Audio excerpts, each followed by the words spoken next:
16, 2019. The time's approximately 10:09 a.m. in the morning. I'm going to review the agenda. I kind of sent a little bit out in the email that I sent to everyone, and thanks for everybody being here this morning. I know we're missing some people. I got an email because it was so close to Valentine's Day. Somebody was upset that we were having it on a Saturday. I think Valentine's Day is actually on Thursday, so hey, whatever. First thing we're going to talk about is we'll talk about the management company. I've had a plethora of phone calls about that from members of the community. Deed restrictions. I've done a little research.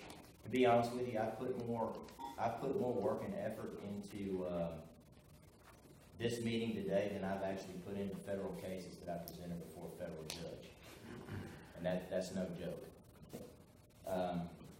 I've taken a lot of time away from my family and my job to field phone calls and make sure that we're moving in the right direction as far as the law is concerned.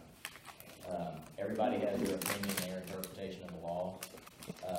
So I happen to sit down with, I don't know if y'all are familiar with Robert Markle, Weinberg, Butler, and Haley. Talked to Stephanie Quay. That is one of the largest real estate law firms in the state of Texas. They have offices all over the state of Texas. Because I needed some clarification. I had to call in a favor to actually get to sit down with this lady because she charges about $600 an hour to talk to her. So I called in a favor and I actually got 2 hours of her time yesterday. We're also going to talk about the ARC. We'll get Jackie. Jackie will give us, when we do the committee report, she'll give us an up to speed on who's going to submit plans, who has submitted plans, so on and so forth. With that being said, I'd like everybody to know that I'm resigning from the ARC today because being president of the board, any rebuttals that anyone has on an ARC decision will come to the board, and I feel that it's a conflict of interest for me to have to sit on the ARC and then sit on this board and make a decision on a rebuttal. Anyone that sits on the board that's on the ARC, they'll recuse themselves from any decisions on a rebuttal. So I'm making that effective today. Safety issues around the runway, things of that nature. Talk about the maintenance building, the entrance sign, get everybody's opinion on the entrance sign, the maintenance building, to store our stuff. I've had a couple of phone calls about the True Green service and the amount of rain that we've had and the aeration of the runway, this, that, and the other.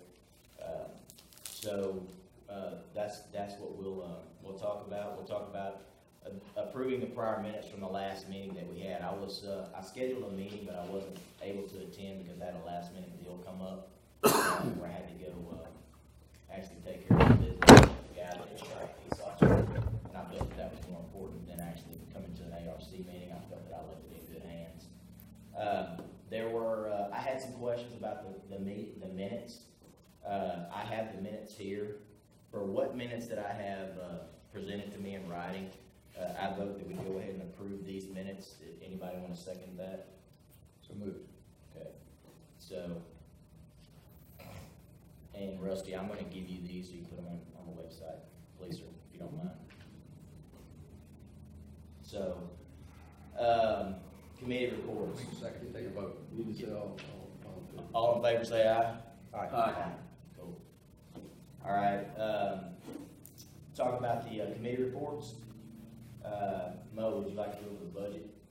Yeah, this is one I prepared, revised it 3 or 4 times, but the total expenditure that I figured we have this year is $35,113, and that includes $4,200 to the DPA management company, $600 for the water, $300 electricity, postage.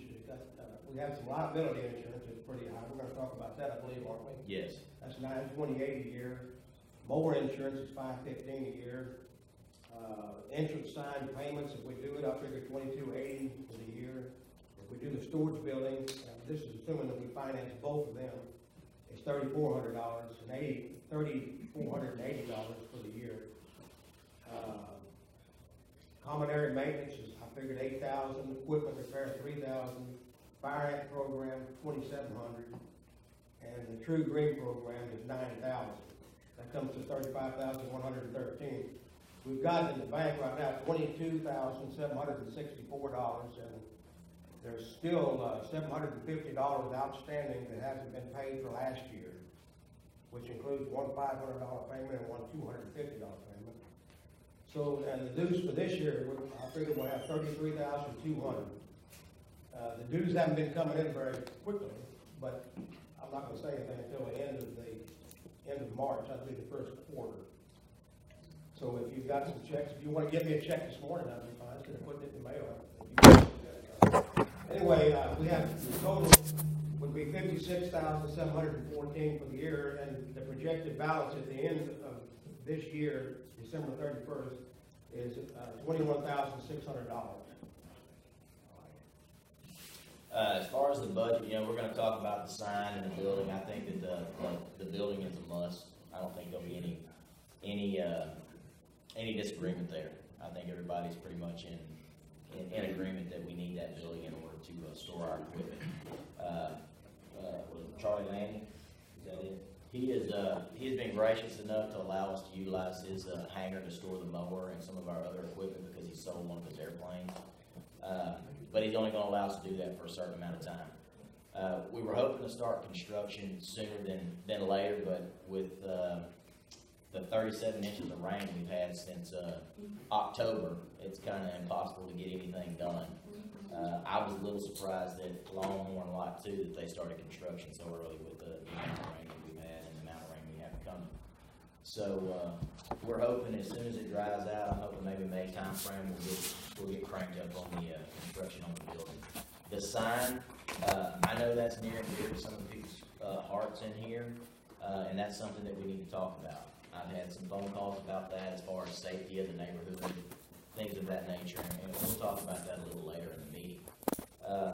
My goal as president is to make sure that we have continue to keep a balance, a surplus of $20,000 in our HOA funds, and not go below that.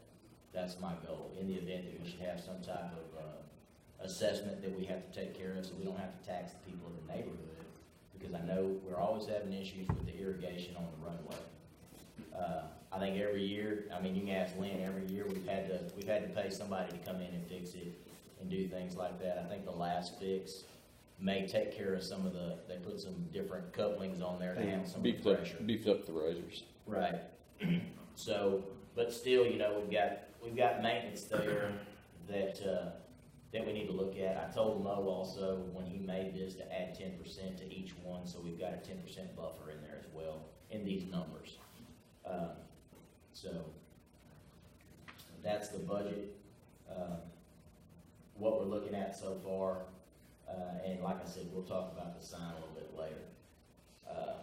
So let's get into the DTA management company. I've had, I can't tell you how many phone calls I've had about the management company. I know in several meetings before, I guess I've been a member of the neighborhood going on almost 4 years now. It seems like every time we had a meeting, somebody brought up the issue of having a third party come in and manage what we have going on. And some people have been in favor of that. Some people haven't been in favor of it. To be honest with you, I'm not really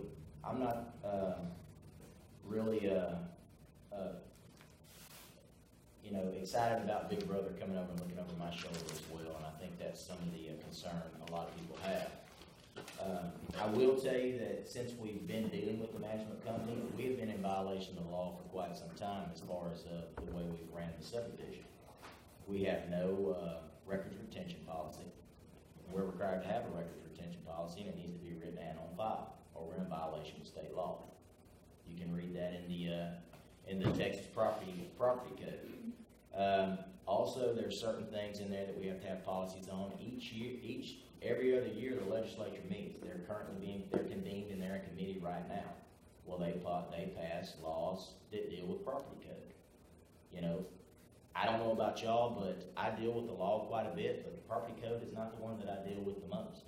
Matter of fact, I didn't start looking into it until I became president of the HOA. I've read this book. I've taken this Property Owners Association law book, and I actually pulled the law out of the actual book, the LexisNexis, and they pretty much correspond together. A lot of people, when you buy these books, they put their own interpretation as to what they think the law says. But it pretty much goes along with what it says in the actual law book written by the legislatures. So with that being said, they have brought us up to speed on probably 3 different areas where we've been in violation of the law. So we've had to write some policies, or we're in the middle of writing policies to cover that. Let's say that I want to collect rainwater. Well, you can't tell me I can't collect rainwater. The only thing that the HOA can do is we can tell you what color bucket you can use. That's pretty much it. If I want to collect rainwater and use it for whatever it is I want to use it for, I know there are people, I guess, out in West Texas that do it. They collect rainwater because they don't get a whole lot of rain out there. There's also the issue of solar panels on your house. If I want to put solar panels on my house, the HOA can't tell me that I can't put solar panels on my house. There's a misconception because it may say that in the deed restrictions. State law overrides deed restrictions. It's not the other way around. Deed restrictions and bylaws can't trump state law. So with that being said, they brought us up to speed on that.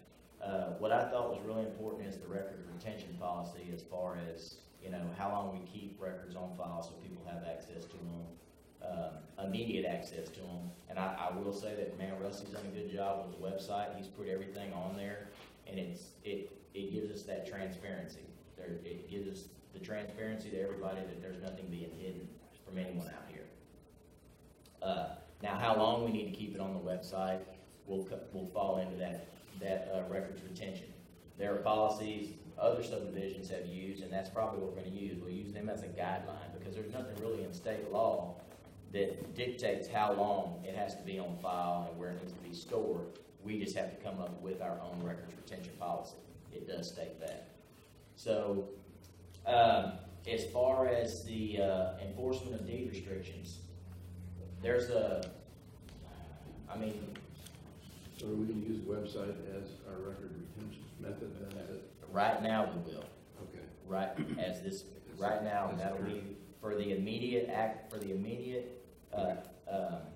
for y'all to get immediate access to whatever minutes.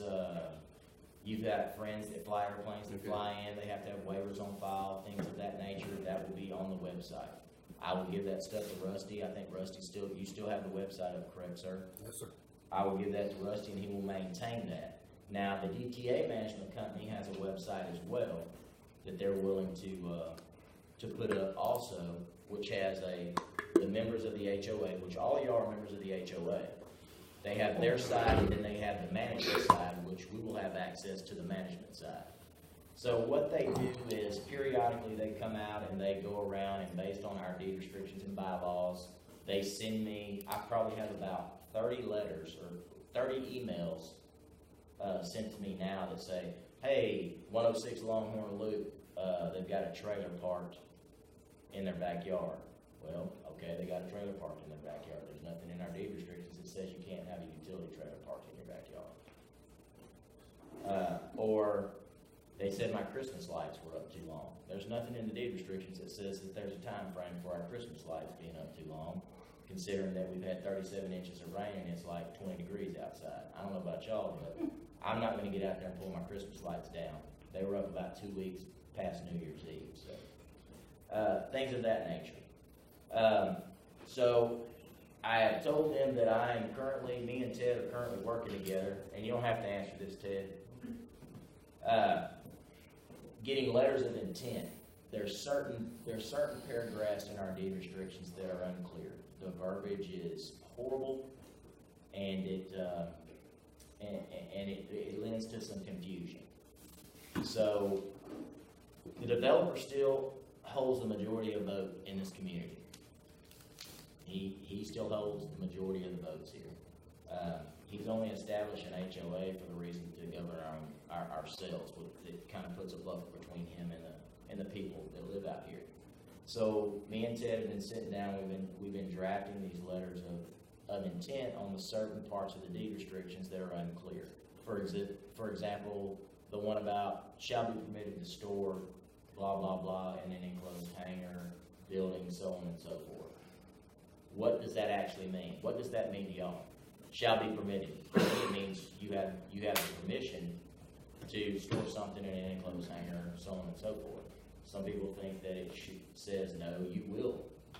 So we're gonna get some clarification on stuff like that, and those will be on file at the county as well.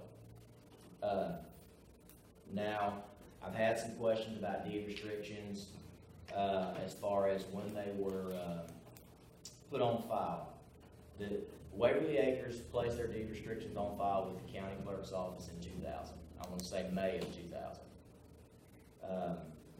So from that time to this time, let's say almost 19 years, we've had them on file with the county clerk's office. Between that time, I'm not quite sure. I know that we've had some letters sent out for deed restriction enforcement since I've been here. I sat on the board a couple years ago, and we had a couple letters sent out then. And I pulled the minutes, and there's stuff in the minutes that talk about deed restriction enforcement. I know that there have been some letters sent to people. I have copies of those letters. So we've attempted to make good faith efforts to enforce some of our deed restrictions. Now, I'll be the first one to tell you that there's some parts of our deed restrictions that are stupid. There's one that says you can't have more than 5 gallons of gas in your hangar. Were y'all aware of that? That you're not allowed to have more than 5 gallons of gas in your hangar. Well, if I have an airplane, and I have a lawnmower, and I have a weed eater, I'm probably going to have more than 5 gallons of gas in my hangar. So, you know, that there to me is, it's a nuisance to me, actually. So, you know, parts of the deed restrictions like that. I've been in talks with Ted and Paula, and we both agree that parts of the deed restrictions where there's legal liability and where there's litigation involved, where let's say, for example, I'm flying my airplane and I have a malfunction and it crashes into one of your homes or into one of your hangars. You know, we have a part of our deed restrictions that state that you have to have a copy of your insurance certificate on file with it, and it has to be up to date.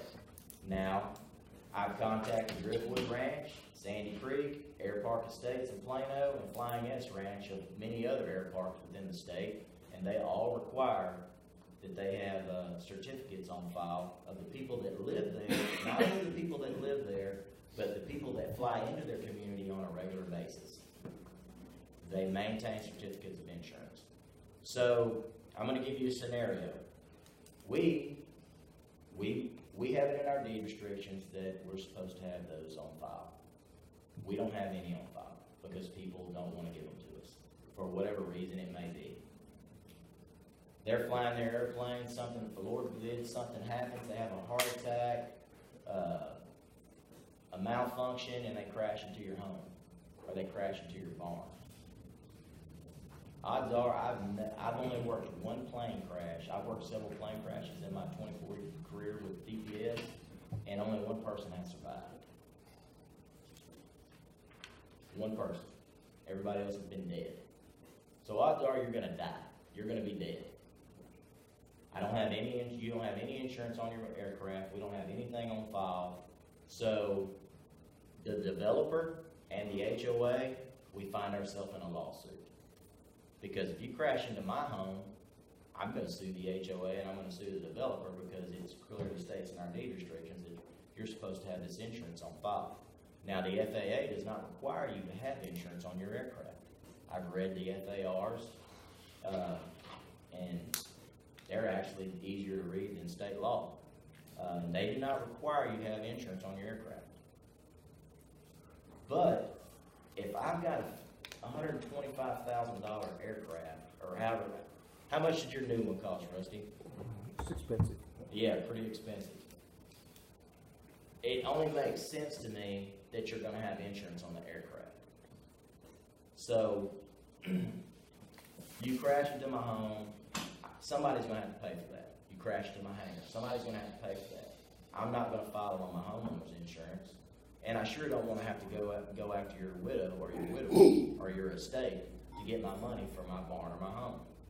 So I don't see what the problem is as far as keeping things like that on file. Those things are important to me, because there's legal litigation involved with that. There's safety issues involved with that. I don't care how much you have your plane insured for. All I want is a certificate of insurance on file, so that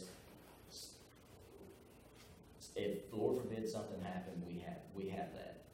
Now, there has been I've received some letters from some legal firms that state since the deed restrictions have been enforced consistently within the 18 years that they have been waived or abandoned. That is false. It's negative. That is not true. And when I sat down with Stephanie yesterday, she confirmed that with me. So I'll tell you that before I go to court or before I go into a fight, I'm going to make sure I'm going to win that fight, or I'm going to win it before I go. If I'm not going to win, I'm not going to waste my time, nor am I going to waste anybody else's time. So I've sat down with the county judge and both district judges during the holidays, Hal Ridley and Kramer, and I've talked to them about this. I've also sat down with Lanny Ray. He's a local attorney in town that deals in nothing but these kind of cases. He doesn't do any criminal law. It's all civil litigation. And there's also case law out there where the 14th Court and the 9th Court of Appeals have upheld, where people have said that deed restrictions have been abandoned or waived because they haven't been enforced in 20-something years. Well, guess what? They lost. The only way that deed restrictions are abandoned or waived, there has to be a document on file with the county stating that. What they do is they will come out to your piece of property with your deed restrictions, and they will look at the violations, and they will look at, there's a percentage, they work it on a percentage. They'll come out and look at it, and they'll say, okay, there's a violation there, there's a violation there. How many letters have been sent out in regards to these types of violations? If there's been a letter sent out, then it doesn't count. If there hasn't been a letter sent out, that's 1, 2, 3 of the total number of lots, and whatever the percentage is how they base that. There's been subdivisions up to 37% that they've overturned cases. So unless there's something on file, Ted put something on file, or we all agree that our deed restrictions are null and void, then they've not been abandoned, they've not been waived, and they're going to stand up in court. Both district judges and Stephanie agree to that. So, and I'm not up here trying to scare anybody, because that's the last thing I want to do is get into, for lack of better words, a pissing contest with somebody over over what they need to do. I've said this numerous times before. Police yourselves so I don't have to police you. You know, I'm going to come to you as an adult and say, hey man, or ma'am, do you mind weed eating your grass? Or do you mind doing this? Or do you mind doing that? I don't want to send you a letter. I don't want to do that. You know, do what you have to do, and let's. I get it that not everybody's going to get along, and you can't make everybody happy. I'm not asking you to go over and eat dinner with folks. I'm not asking you to wave at somebody when you're driving down the road. Just respect your community, respect your neighborhood, respect your neighbors, and do what you're supposed to do. Now, what else? As far as Ted's role in this, Ted still holds a majority vote, so therefore he has a lot of legal litigation that he could ride in this as well. So let's say that we fail to uphold the deed restrictions. Now, am I going to come tell you and look in your hangar and make sure you don't have more than 5 gallons of gas? No, I'm not. I'm not going to do that. To be honest with you, I don't care what kind of sign you put in your front yard, because they're irrelevant. It's mitigation, risk mitigation. What is important to us? Planes crashing into homes, safety issues on the runway, things of that nature. That's what I feel is important. Okay, you don't weed eat your grass every time you cut your yard. Russ Cooper's my neighbor. He weed eats his grass every other time he cuts his yard. It doesn't bother me. I don't care. Now, if you let it get up to 3 or 4 foot, then I may have an issue with that because number one, it doesn't look good, and number two, you got rats and snakes and other things that you're breeding over there. And I'm gonna come over and be like, hey man, you mind cutting your grass? There may be a reason why you didn't weed eat your grass. You may not have a weed eater. You know, or you may have a medical condition that keeps you from weed eating your grass. Hey, just let me know. I've got 2 weed eaters. I'll come over and help you weed eat your yard. You know? And that's how I'm gonna come to you. Now, if you take offense to it, I'm sorry, but that's just the way it is because it states in our deed restrictions that your yard must look like the surrounding properties. Yes, we have some properties that have no habitation on them and they're used for haying and they have an exemption on them. It doesn't say that because you don't have an ag exemption on your front yard. So you can't hay it. So things of that nature. Is there anything from y'all, I mean, as far as that? Yes, sir. I'd like to bring up one point. Excuse me. Looking from having been involved from the FAA side of the house for quite some time.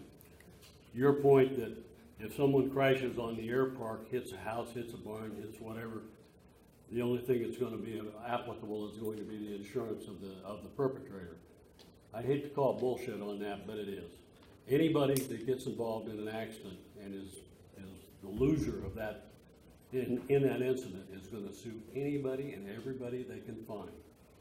They're going to sue the HOA, they're going to sue Ted, they're going to sue the homeowner because the homeowner put the damn house where the airplane happened to crash.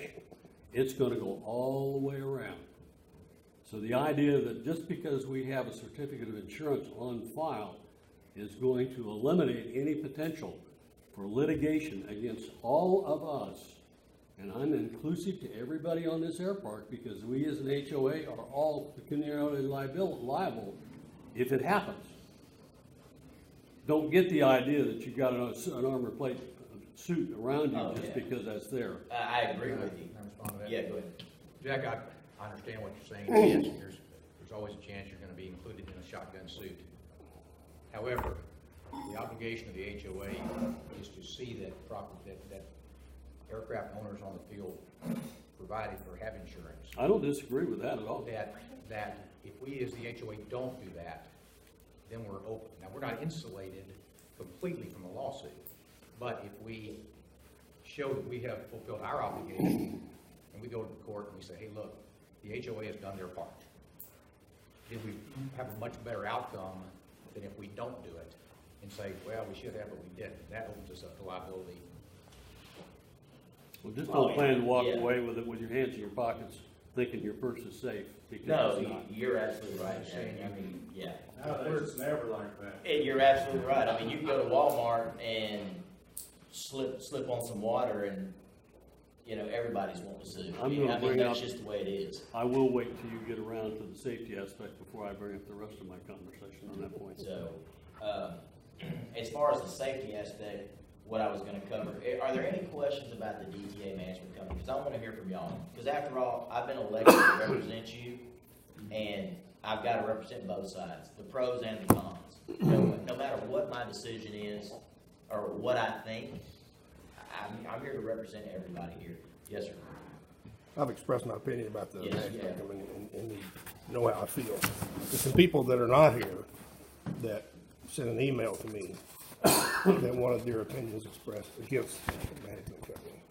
And you're more than welcome to the emails. But it's Mike Rawls, Kevin Fleckton, I'm talking to Kevin.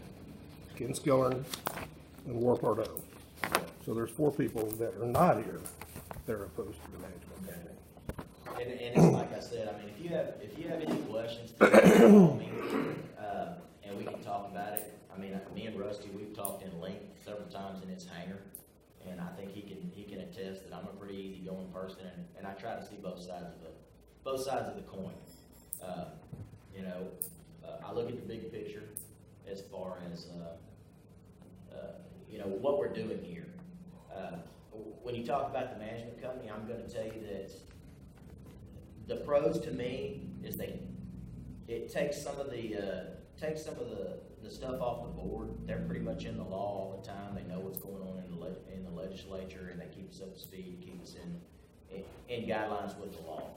As far as the deed restriction side of the house, yeah, they provide a buffer between us and the HOA members, but at the end of the day, you still know that the letter comes from Jack Dean. I'm the one that told him to send you the letter.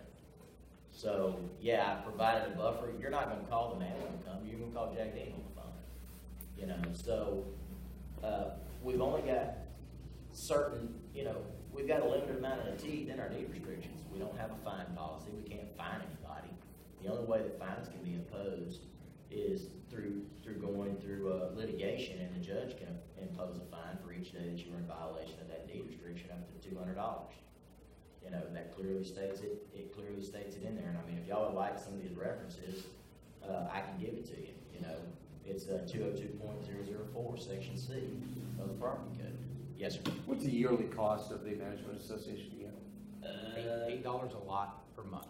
Per month. So about, what is it, Mo? $4,300 bucks. About around 4,000, right, 4,000. $350 a month total, which is just under 4,200 is the number I $8 heard. per month. I've got a question about this, if I might. Yes, sir. The last meeting I attended was in Moe's Hanger. I never did totally understand as to whether or not that was a legally constituted meeting of the board of directors or It not. was. It was? Yes, everybody was notified. There was an expression of a desire to engage this company, not that the board had voted to do it. The board, quote unquote, met in executive session later, and I never saw anything about the results of the executive session board. Have you folks actually engaged, and are you in fact paying this company without open knowledge of the rest of the membership? Yes, we have paid them for their legal advice as far as getting us in line with the law. And there was an affirmative vote, unanimous affirmative vote of the board to. There's an awful lot of Why was negativity to it. Why was that meeting in Membership executive expressed a great session? deal of negativity to it. Why was that meeting in executive session? I wasn't there. What was that's not the purpose of an executive session, just to make an administrative decision. Right, and when you go into an executive session, you're supposed to come out and address the people of the meeting, unless the executive session goes longer and then goes into the next day, and then you can allow them to come back, but you don't have to. That didn't happen. I know. So do we in fact have a legally constituted contract with these people? Because there was a lot of negativity expressed at that meeting in reference to There's been a lot of negativity expressed past the meeting too, so. And there's been a lot of positive Right. comments as And well. that's- So that's- there's two sides of it. Right, and that's why we're here today, go ahead, Al. You mind if I make just a few comments? I know deed restrictions has always been an issue that people come down on one side or the other of. I'm going to assume that everybody in here lives in a house worth $500,000 or up. I'm going to assume that you understand that a deed restricted subdivision is not to limit your property rights, but actually to protect your property rights. People sort of like to selectively enforce deed restrictions. I like that one, but I don't like this one. But we adopted them all when we moved in here. I'm going to assume a lot of us probably came from subdivisions where we had deed restrictions, we had homeowner associations, we had management companies. Some may have had negative experiences, some positive experiences. All in all, the deed restrictions are not designed to hinder your property rights, but to protect them and protect your value and your investment. And I suspect some people view deed restrictions kind of like attorneys. Most people don't really care for attorneys, except when you need one. I've seen people, and I've served on the board kind of on and off over years, not recently until this year, but years ago, and we had people that didn't get too excited about deed restrictions until their neighbor did something they didn't like, and all of a sudden deed restrictions, they want them enforced and want to enforce them now. This effort for the management company, and I'll explain a couple of the reasons that we considered this. Can anybody hear him over the train? Because I'm having a little trouble hearing you. I'll speak up. Okay. First of all, this is not some kind of crackdown. This is not like, hey, we're getting ready to lower the hammer and crack down. It's no secret that over my time, my 10 years here, I've been in favor of deed restriction enforcement, but I think I would say I'm in favor of sensible deed restriction enforcement. It's like Jack said, I don't care if you have 10 gallons or 30 gallons of gas in your hand. That's not something that I'm, terribly concerned about. I think the basic restrictions that we're looking for is when somebody drives through the subdivision and looks at your house, they look at the surrounding properties. There's generally good maintenance. The houses are all generally conforming, and when I say conforming, I mean of similar type, style, and quality, etc. But let's understand the foremost reason for deed restrictions is to maintain the standards and protect our property values, not to diminish or detract from our property rights. That's not what the intention was. And I think that, while some of them are a little bit unclear, our restrictions are very much like a lot of other air parks in the Houston area and other parts of the state. The reason we looked at the management company, one is we're kind of a maturing association. When I moved in, I think there's been, 12 houses built since I moved in or something, or 10. So I used to look at my front and back windows of my house and not see a house at all, either direction. So we're growing, we're maturing, we have some growing pains from time to time. I think it's as Jack said, the legislature, particularly I think in 2015 is when it really came down and added a bunch of laws, new laws that you have to comply with. When we first started this, Lynn and I and some others were on the board. The board actually were the 6 people that lived there, essentially at the time. And we operated sort of by the seat of our pants. We understood, we looked at our governing documents and tried to comply with our governing documents, but also we operated under kind of just a common sense way of doing business. So we were new at it.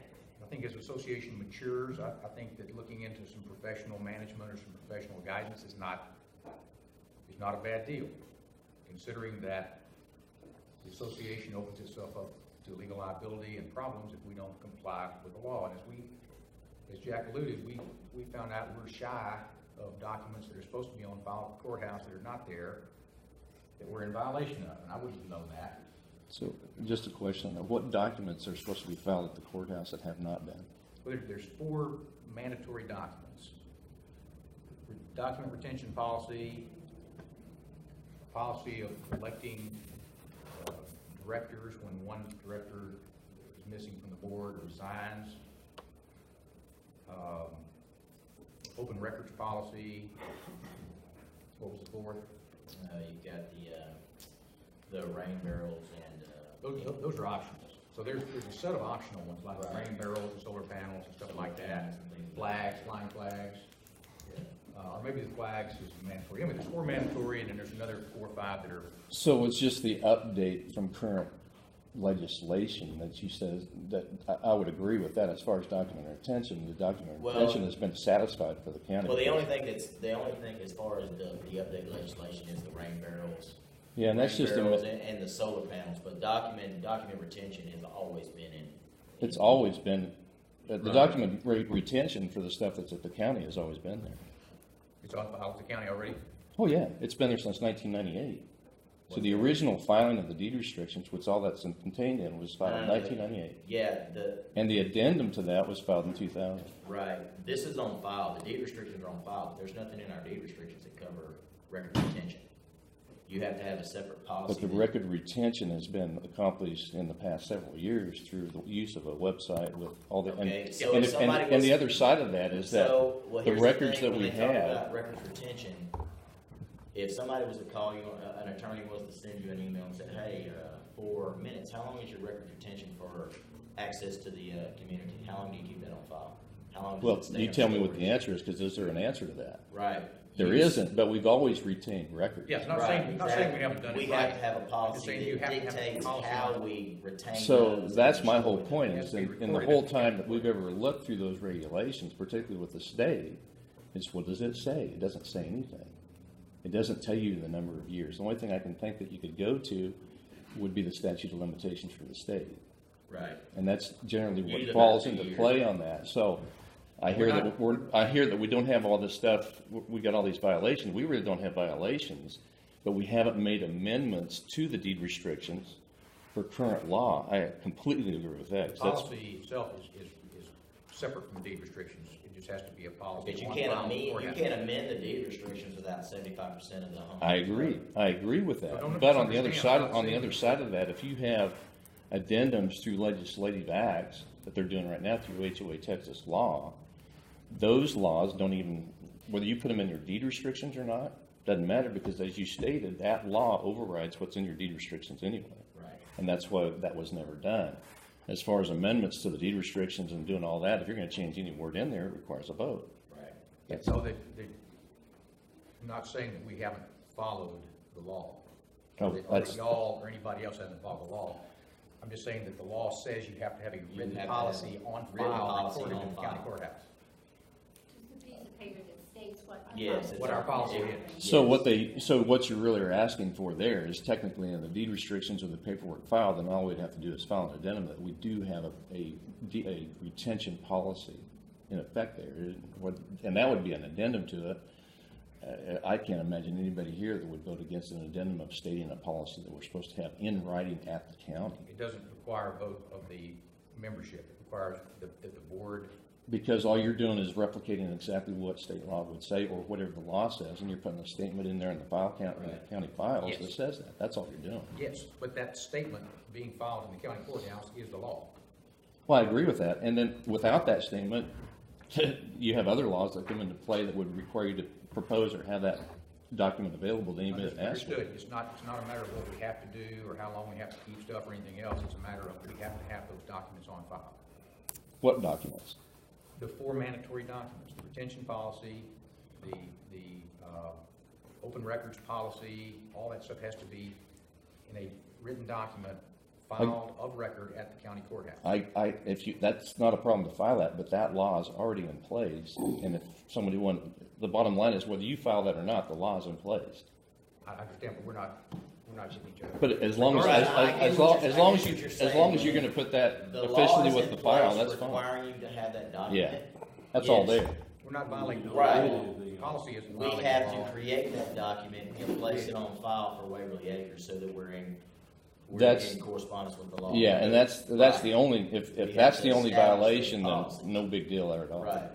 No, it's not a big deal, but I didn't know that we had to have a records retention policy stating that we have to keep a document on file for such and such, keep it in storage for however long. That's been in the Texas HOA law for a long time.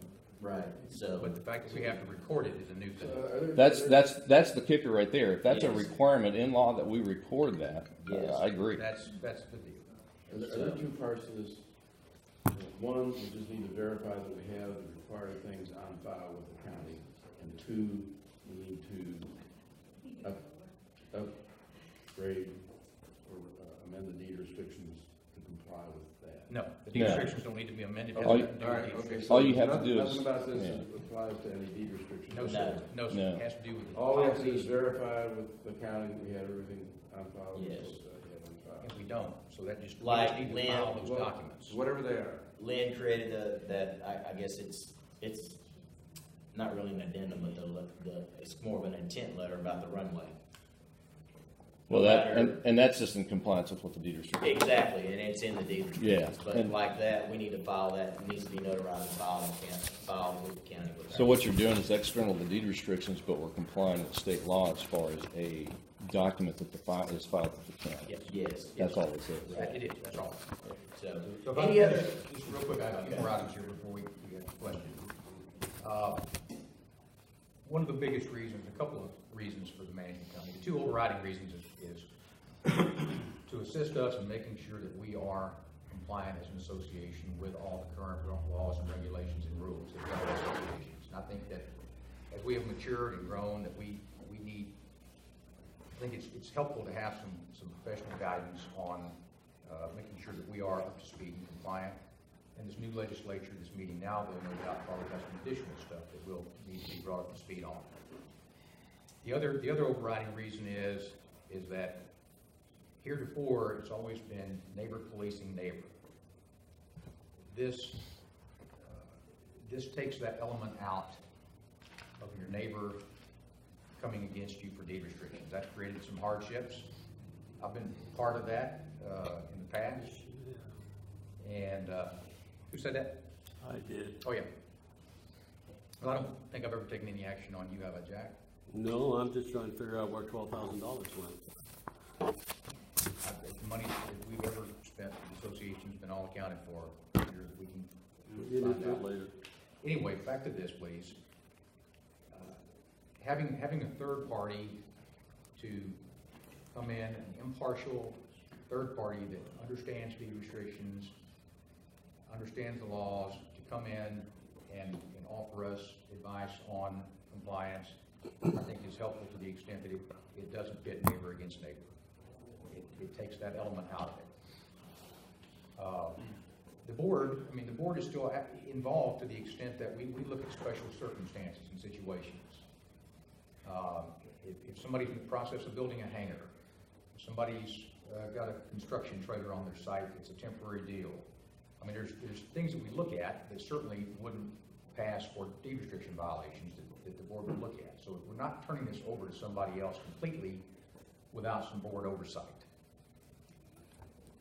Can I ask a question on that right there? Because even if you get a recommendation from this management company, it's still the board that has to take the action of sending the letter out. No, it's the association sends the letter out. You're wrong, because it's the board's responsibility to take action on that. All you're doing is replacing, and you're not really replacing it, because every owner out here still has the right to file a complaint. Every owner does. Sure. Whether you have a management company or not. Regardless of where that complaint comes from, the board has to take action on that. So you're not bypassing And the that's board. that's the part of the management company that, and what I said earlier, you know, so if the management company goes around and whoever, I think her name's Alicia, she says she finds something that's not in compliance with our deed restrictions. You're right, the board's still the one that has to do that. You know, to me, everybody in here knows that if you get a letter in violation of the deed restriction, it's gonna say DTA Community Management Service, but you're gonna know that Jack Dean's the one that told them to send you the letter. So that's the part of the management company that, you know, that I can't grasp right now. But it's DTA that went out on their own without our direction and surveyed the neighborhood and said, it looks like this is a violation, it looks like this is a violation. And I don't want y'all to think that I'm against the management company. I've got some issues with the management company, I'll tell you that. I've had numerous conversations with them because they've got a communication issue within their inner workings as well. Talked to them on the phone yesterday, as a matter of fact. And I'm not scared to tell you that I didn't vote for it in the beginning because I wanted to do some more research. You know, now as far as what they've done for us so far, I like it. And I think it's a good move for us, just from a legal aspect of it. There's some quirks that we need to work out, but basically I'm here to hear from y'all. What do y'all think about it as being part of the HOA and being members of the community out here? Obviously I want them to speak. I get interrupted here with my summary. We need something that works. We haven't had anything that works yet. Right. So, that's just kind of a comment I have. Well, we're seeing how this works, Greg. We're just trying to. And we have choices. If we don't want it a year from now, No, we don't want it 30 days from and now. we can do it without it, do it without it. Right. But it has to work. You're whatever right. We're doing. And kind of everybody has to work together and do their part to make anything work. So. Anyway, final thoughts, and I'm sorry, Lynn had a question that interrupted me. That's fine, I don't mind that. Like I said, $8 a lot a month is the cost, which doesn't seem like onerous amount of money to ensure your investment of $500,000 enough. And then finally, the HOA, I think, is, not only is it a stated function of the homeowner association board, but it's an obligation. If the HOA doesn't enforce the deed restrictions, they open themselves up to potential litigation and potential legal jeopardy if they don't enforce the restrictions. Again, let me say, I'm for sensible restrictions, sensible enforcement. I don't think that we need to get in everybody's business, and you can be. We've all heard examples on TV of people that are sticklers and they go for stuff that creates big issues and big problems. Sensible enforcement of deed restrictions, I think, is not only an obligation, but it's an obligation of the board. Anyway, we've made a good faith effort. If the association becomes the subject of a suit, that's all of us. It's not just one sitting at the table up here. We're all the association. And if we have a management company, if we have somebody that's giving us legal guidance, if we ever want to find ourselves wound up in court, at least we're going to say, look, we're trying to do it the right way. We're trying to be compliant. We've done this to ensure that we're compliant, and that would go a long way to mitigating any liability that we would have. Anyway, that's all I had to say about it. Thank you for your time. Any other? I mean, this is y'all's opportunity to talk about the management company. Yes, Would you call the expense of the management company a capital expenditure? I wouldn't. No. Do you have a dollar value in mind that is a capital expenditure? No, I really haven't even thought. Doesn't that depend on the type of expenditure rather than a You know, it's gonna- dollar amount? I mean, it's an improvement. Have you, I'm sorry, I have one more question. Have you taken a pulse of all the members about the management company? That's what I'm doing today. Okay. I think it would be a good idea just for the board to send out through either electronic means or something. Right. Get a vote from every property owner out there as to And how I they think feel. me and Rusty have talked about that. I've talked to John about it. I've talked to several of the members out here about that, and I totally agree with you with that. Because, like I said, we're elected to represent y'all. I want to represent you, what you feel is in your best interest. You know, so if you feel that this is a waste of money and it's not going to work, then hey. But here's the question I have to you: if I come to you tomorrow and say, hey, I noticed that your grass hadn't been weeded in about a month, or you got a bunch of junk piled up in your backyard, can you please fix that for me? Are you going to tell me to get bent? That's always been the first step of a I know, Russ, but I'm just asking the question. Of course. You know, And but that's if you I'm came just to asking me the and question. asked me that question, and we disagreed, then your next course of action is to write a letter Right. to me from the board. Right. I know this Exactly. because I've had Exactly. more than one letter. But should it have to go? Well, okay, But should it have to go to that level? Bud? well, it's gonna go to that level with the management company. You're right. So you're by you, absolutely right. by you coming to me and saying, cut my grass, and we work it out, then it's done. If we don't work it out, then Then we go to the next that step. is the Right. process. And that's due process. That's due Exactly. It's process. due process. I get that. I have another comment. What you got? I think a lot of times the problem's of respect between the two people. Exactly. And they want to cram it down the other guy's Right. throat. And I think a lot of times people would comply, but they feel disrespected. Both Man, I'm ways. gonna tell you that I I've think had that's a lot of. everybody knows Kevin. Kevin's kind of hard to deal with. Sometimes I call Kevin when he's riding his bike down the road and say, hey, I should have ran you over when I passed by you. And he takes it as a joke because we joke like that. But He is a rep. he is a rim. That's the problem. That is the problem. That's a big part of the problem. So, he's actually weed eated. He hired Tanner to come and weed eat. I said, hey man, we got a young boy in the neighborhood that is looking for some work. why don't you hire him to come weed eat, because he said he's got a bad back. And then, you know, his wife is dealing with some medical issues as well.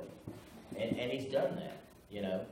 I think I don't know this for a fact, but I think I've pretty much earned everybody's respect in here, by coming and talking to y'all on a regular basis. I know me and Phil have had a couple words, but I think we've gotten past that. You know, hey, not everybody's gonna get along. It ain't gonna happen. I'm sorry. It's just not gonna happen. But you have to have a mutual respect for your neighbor. I have a comment. Yes, ma'am. You said it was a young person in the neighborhood. Could something like that be added to the website where young kids are looking for work? Sure. Yeah, Babysitters sure. or something like that? Right, we can do that. Now, keep in mind, and this is one of the questions I had to answer, I talked to Cindy about it. I 1099 Tanner because he made over $600 for the deal, and he was a little lost about why we 1099 him, and he didn't get a 1099 last year. I was like, well, you didn't reach that magic number, and the IRS, the Internal Revenue Service, says anything greater than $600 you're 1099. And he goes, okay, I really didn't know what it was. So Mo 1099 did. But yes, if they earn, yes, if there's young kids in the neighborhood that want to earn, I've got a lot of work that I would much rather a young kid do than me myself, and I would pay him to do it. But yeah, that's definitely something we can put on the website. You know, Rusty is the website guy. And if you want to protect yourself, we've had issues where people are concerned about liability. Yes. The liability for working for the HOA is covered by our liability insurance. If they're doing work for you personally, if they're under, I don't know what the age is, but if they're a young person, you might get a letter releasing you of liability from their parents. Yes, definitely do that. And that's one of the things I want to bring up as well. Any other questions about it? Yes, Well, you ma'am. had asked us for our input on the Right. management company, and I would like to say that Dale and I completed construction and moved into our home about a year and a half ago.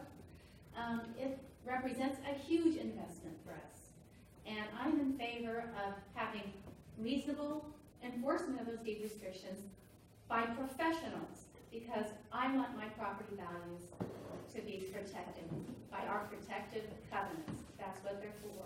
So that's my input on that. Thank you. Yes, So- Ron.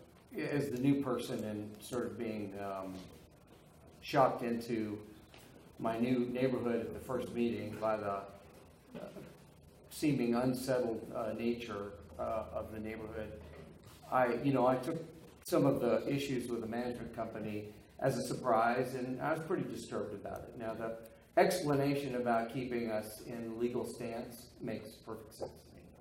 As a guy that has stuff, as I told you before, and having had lived in a very fancy gated community in San Antonio where I was the subject of letters at times because I'd come in late at night, that was a little also concerning. But I also have a huge investment, and I'm pouring money into the landscaping, French drains, and hangar, and so that doesn't fall as an important issue to me.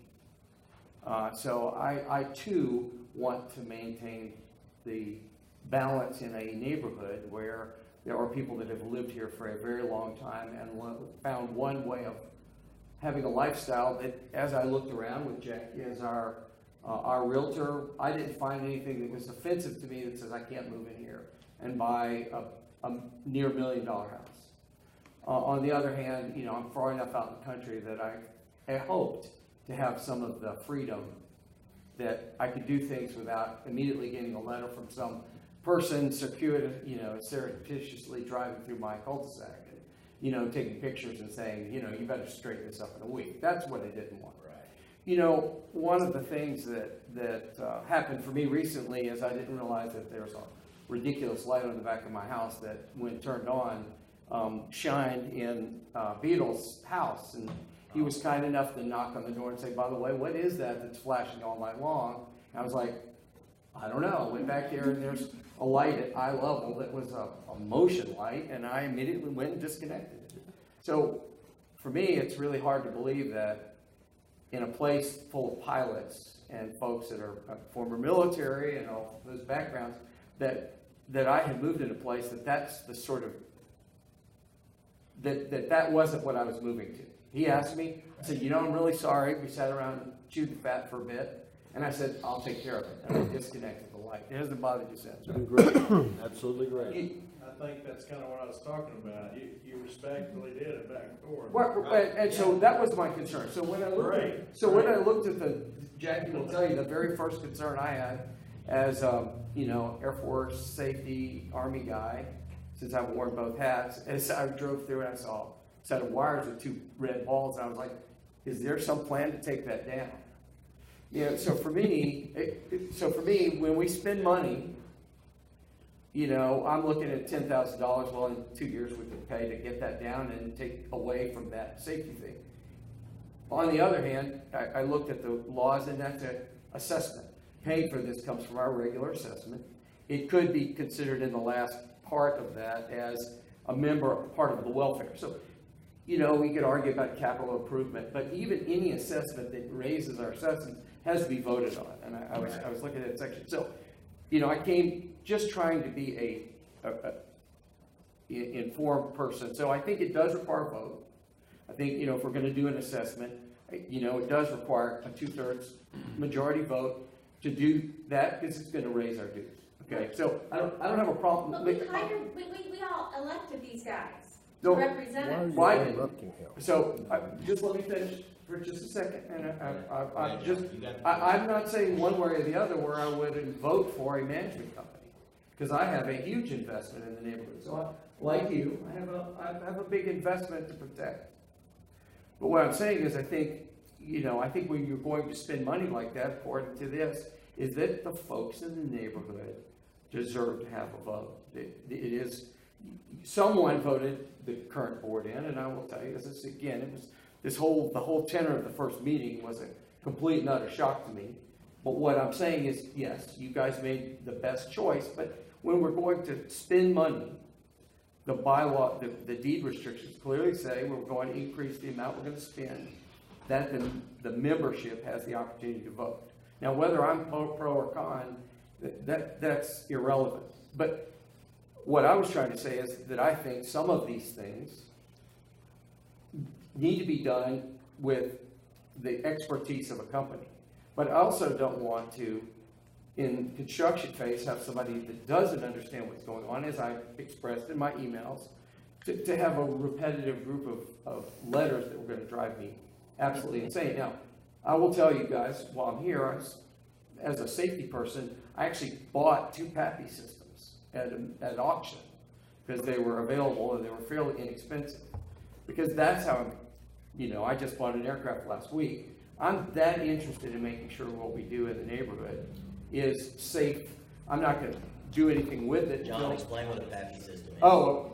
Precision approach Path system. But It's a there's some light people that system. are asking what's PAPI. Well, it's basically a box of lights that help guide your glide slope, okay? And because I do some military and some other auction stuff with surplus, I ran across 6 boxes.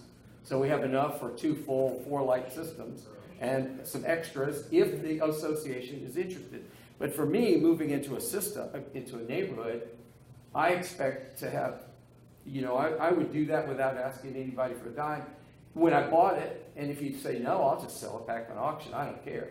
But I would say that I moved to be a part of an association where people can walk across the runway and tell me my lights bother, and then I will make an appropriate decision. Absolutely. But, I think there'd be ways that I would like to spend that $400 to $300 a year on other things in the neighborhood that make more sense to me. But again, I'm not saying pro or con. I just think that we have, one, ought to have a vote, and 2, that I would hope that some of this discord can be put to the side. And I will tell you, we've had somewhat of a bad experience moving here, not just from what happened in the meeting, but some other ugly things that have happened since we moved here that have really set us back. So anyway, I just want. You're right. Anytime there's a special assessment, it has to be voted on by the community. But if you will look in 204.1010 Section 3, powers of the association, we're not asking for a special assessment to pay for this deal. So technically, we don't have to put it up before a vote. And not saying that we're gonna do anything without y'all's okay. Yes, sir.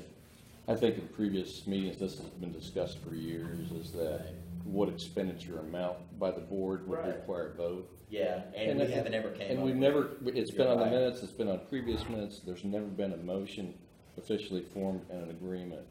And I think that's something that you could make an addendum to the bylaws and not go through the deed restriction process and have everybody vote on it.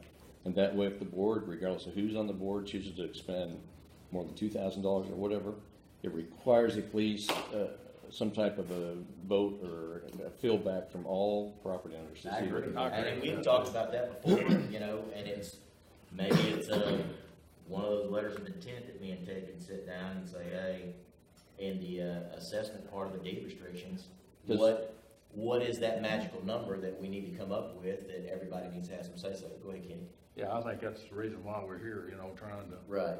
trying to sort through all of the things out there that everybody agreed to, or may not agree to, but Yeah. the biggest majority of us would agree to whatever, and I think that's a great idea, that we need to follow up. That's the kind of stuff we need to continue to keep working on.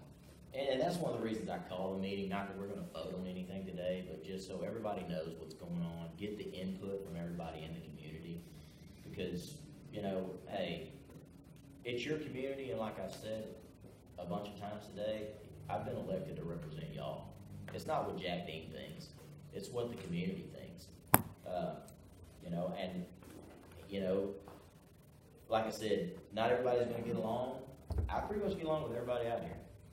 I go hang out with Rusty. I talked to Jack on the phone the other day. He's mad because he thinks we're getting poison in the water system, and I hooked him up with a lab to send his water to. Yep, and it's on the way. And on that subject, if you have exterior filters for your water, they're getting muddied up. They've been working on the water lines out here, and open up your hose bibs if you notice your outside hose bibs and let them go a little bit, and it'll clear out some of that mud. Yes, sir. They also send us an annual report for Yeah, water. they did. I started Water mine. quality, and they have had issues with the water, because we're at the very tail end of that lake. Yeah. And this isn't the first time that we've had issues with either muddy or rusty water that shows up because of the main line or anything, so. Okay. The power lines at the end of the runway. 8 years ago, I spent parts of a couple of days talking to Entergy. What was the price, you remember? $35,000 Yeah. to lower Yeah. You could do $25,000 to lower it 9 feet, $35,000 to bury it. Yeah. And that's 8 years ago, and that's probably gone And the up. guy that actually does our subdivision that comes out, I think Chris Green's his name. I have his number in my phone. Matter of fact, I recruited his son to come to DPS. He's the guy that handles all that. Even with the break that he could possibly give us, it's still an astronomical amount. I told him, I said, you guys are open to a lawsuit here, and they said, we'll risk it. Yeah. We're not gonna move it. I tried to get them to move it for free, $35,000. That's something, maybe we wanna consider in the future spending $35,000 to lower that line. It seems like I understand of course, anything's a potential flight risk, I guess, you just manage it, but, maybe we need bigger balls on the thing, more lighting on it, maybe the PAPI system, that will sure help in terms of, maintaining a glide path that won't interfere with it. Because I wonder if there's any traction with them on those balls as far as making sure they're either got high reflective tape on them or repainted. We've talked about that before, but I wonder if they would be willing to do that at a minimal cost versus having to bury it. I don't know. Jim had it. got that installed. Well, he almost had it beyond that. I did. Okay. Jack did that, but Jim had him almost convinced to bury it at the very beginning, and we got shut down that time too. But I was gonna bring up the Pappy stuff because I new business when we get to that point. No, I think that's But great again, idea. I think I paid, believe it or not, like $150 per box. The biggest expense of that would be wiring, getting Oh, yeah, power well, to the it. fact is, with LED bulbs now, it can actually be run on a low voltage system. They It would do take solar. almost nothing to run. We don't really have to run. The boxes are modifiable.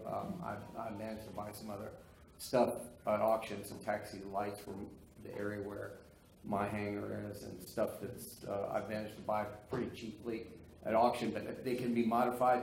But we could talk about that. But again, that's sort of the way I think about, if we have this issue that you know, I went ahead and spent it, and I guess if you guys didn't want them, then I would just sell them again.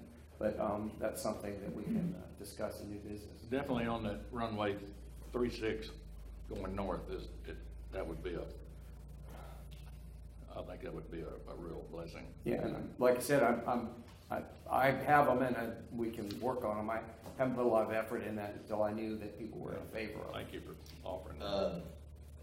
On the runway, I think, Kevin has exterminated some hogs. Yes, Mitch, I didn't see you back there. If you go with the lighting system like that, I highly suggest you set it at a steeper angle than 3 degrees. Mainly because single engine airplanes will never make the runway at 3 degrees if the engine quits. And we can play with all of that data. I mean, like I said, I'm happy to, right now it's 3.1 degrees on the box. But it could be adjusted. But and the other thing is that they did not come with the stands, and so we'll have to modify the stands and put something that holds them in place so they don't move. But literally, there are a bunch of ways not to make this a very expensive process. The halogen bulbs can be, actually the LED bulbs that can go at low voltage are actually brighter. Because you're going to be using those at night. And Well, they actually, these boxes, these are like $10,000 boxes. Yeah. And they have they can be seen in the daytime at 10 miles out. Yeah. So, I mean, I think it'd be a great add. yeah, it was a great buy, actually. Yeah.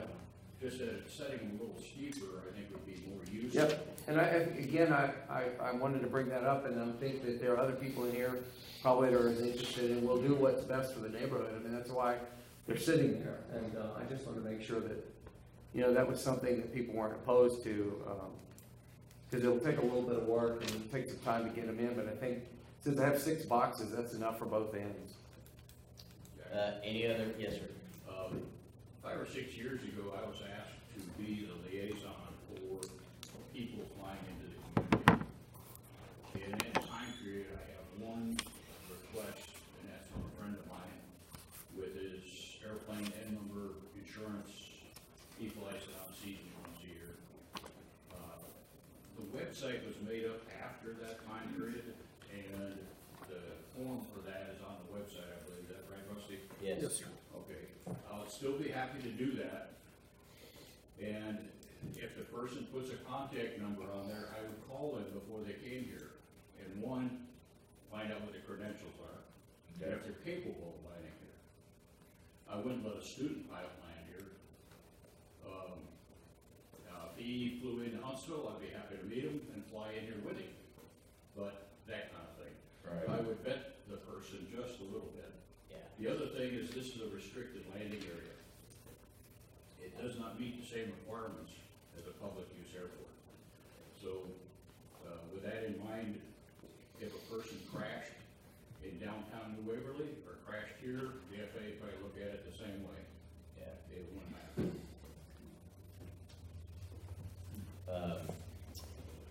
All right, so any other comments about the management company? Feel free to raise your hand, make a comment. I propose the board take action on a property owner vote. Okay, Second. all right. We'll be done. We haven't had a vote of the board yet. Right, exactly. I'd like to wait to get the other board members together to discuss that. Okay, We need yeah. to consider it, seriously consider it. So you can table a motion to a future board meeting? Yeah, we'll table a motion for a future board meeting. When we get our other 2 members here, they're out of town right now, and we'll discuss it. Yes, sir. I have minutes from the September 8th membership meeting that weren't read into the record at the last meeting over at Morse's house. Okay. I didn't know if you wanted to do that. Yeah. Yeah. You can have that. So they were just never read and approved, so. This is the last meeting we had. That's the annual right? meeting. Yeah, so, okay. Lynn, do you remember what it cost to get that farther set of wires sunk? It was higher than 35 when Jim asked about it. I don't remember that expensive. So this is the annual meeting from September 8th, 2018. President Lynn Nesson called the meeting to order at New Waverly Public Library at approximately 9:10 a.m. He noted a quorum was present. with all present. Kenny Snow was asked to lead an opening prayer. Number 2, Lynn asked for additional nominations for 2019 Board of Elections. There were none. Rusty Rasco mentioned. Motion to close nominations, and Mitch, second, approved. Lynn read the minutes from prior meetings touching on subjects yet to be decided. Ted Creel motion for minutes approval, and Kevin Schweckman second, approved. Cindy Nelson gave year-to-date financial status, and Ted motion to accept the report. Mitch second, approved. Website renewal discussed. Kevin motion to pay another year. Ted second, approved. Lynn read letter of intent for the records protecting those owners who desire their aviation rights, a descent, taxiways, runway upkeep on ongoing. Discussion followed. Motion was made to include the minutes by Rusty Mitch. They seconded, approved. See the attached, which is going to be the addendum that you wrote. Yeah, it's filed. Yeah. 7, Jackie gave ARC report, which I'm going to get with you, Jackie, on that just a little bit. So that we've had a couple emails come out about new members, the ARC stuff. So, letter sent to owner, lot 24, regarding changes, possible buyer for another lot, but checking to see if plans would be approved. General discussion of Article 6, Section 13, inspection rights of association by board members of several members. Runway watering and maintenance discussed with riser repairs in progress. Fall ant bait application discussed, and then had some ant bait available for those members wanting some. HOA storage building discussed, with Lynn advising one bid received for $28,000 to hold all HOA equipment. General discussion finished with Lynn proposing to move forward and get the 3 bids needed to raise the building. Lynn advised a new association grass trimmer had been purchased. I think it was a steel, wasn't it? What was? Oh, we have a steel. I think we ended up realizing we had 2 now. Yeah. I thought that was a good buy. No, the steel was in the Lynn advised new grass trimmer discussion to pay off mower note, which we did that. The mower's paid for, but I think we should still continue to carry insurance on it. Yeah, and that's optional for the Right. board, or whatever you think you need to Rusty do. motion to pay off, second by Kevin, approved. General discussion to advise no animals allowed on the runway, and owners should pick up after their animals. General discussion of adopting a lot owner bill of rights, no decision made. Lynn read final ballot results. Jack Dean President, Dale Lane Vice President, John Bixby Director, Kenny Snow Director, Alan Nominee Director, Morris Postlewaite Treasurer, Lynn Uretsky Secretary. Speaker's Corner, open floor, final comments. Kenny Snow and Morris Postlewaite thank the current board for their service. Jack Dean hopes for all neighbors to be courteous. Alan Nominee moved to adjourn, and Ted second, approved, respectively submitted. Ms. Pat Rasco. Move the minutes be accepted as read. Second. Approved. I'll keep these. Right. You got them on the website, right? Yeah, that's the last thing I put on the website. Jackie, how about the ARC? Bring us up to speed on the ARC stuff. Architectural committee will be meeting tomorrow at my house. We will be seeking a new member of the architectural committee, so if anybody is interested, please let me know.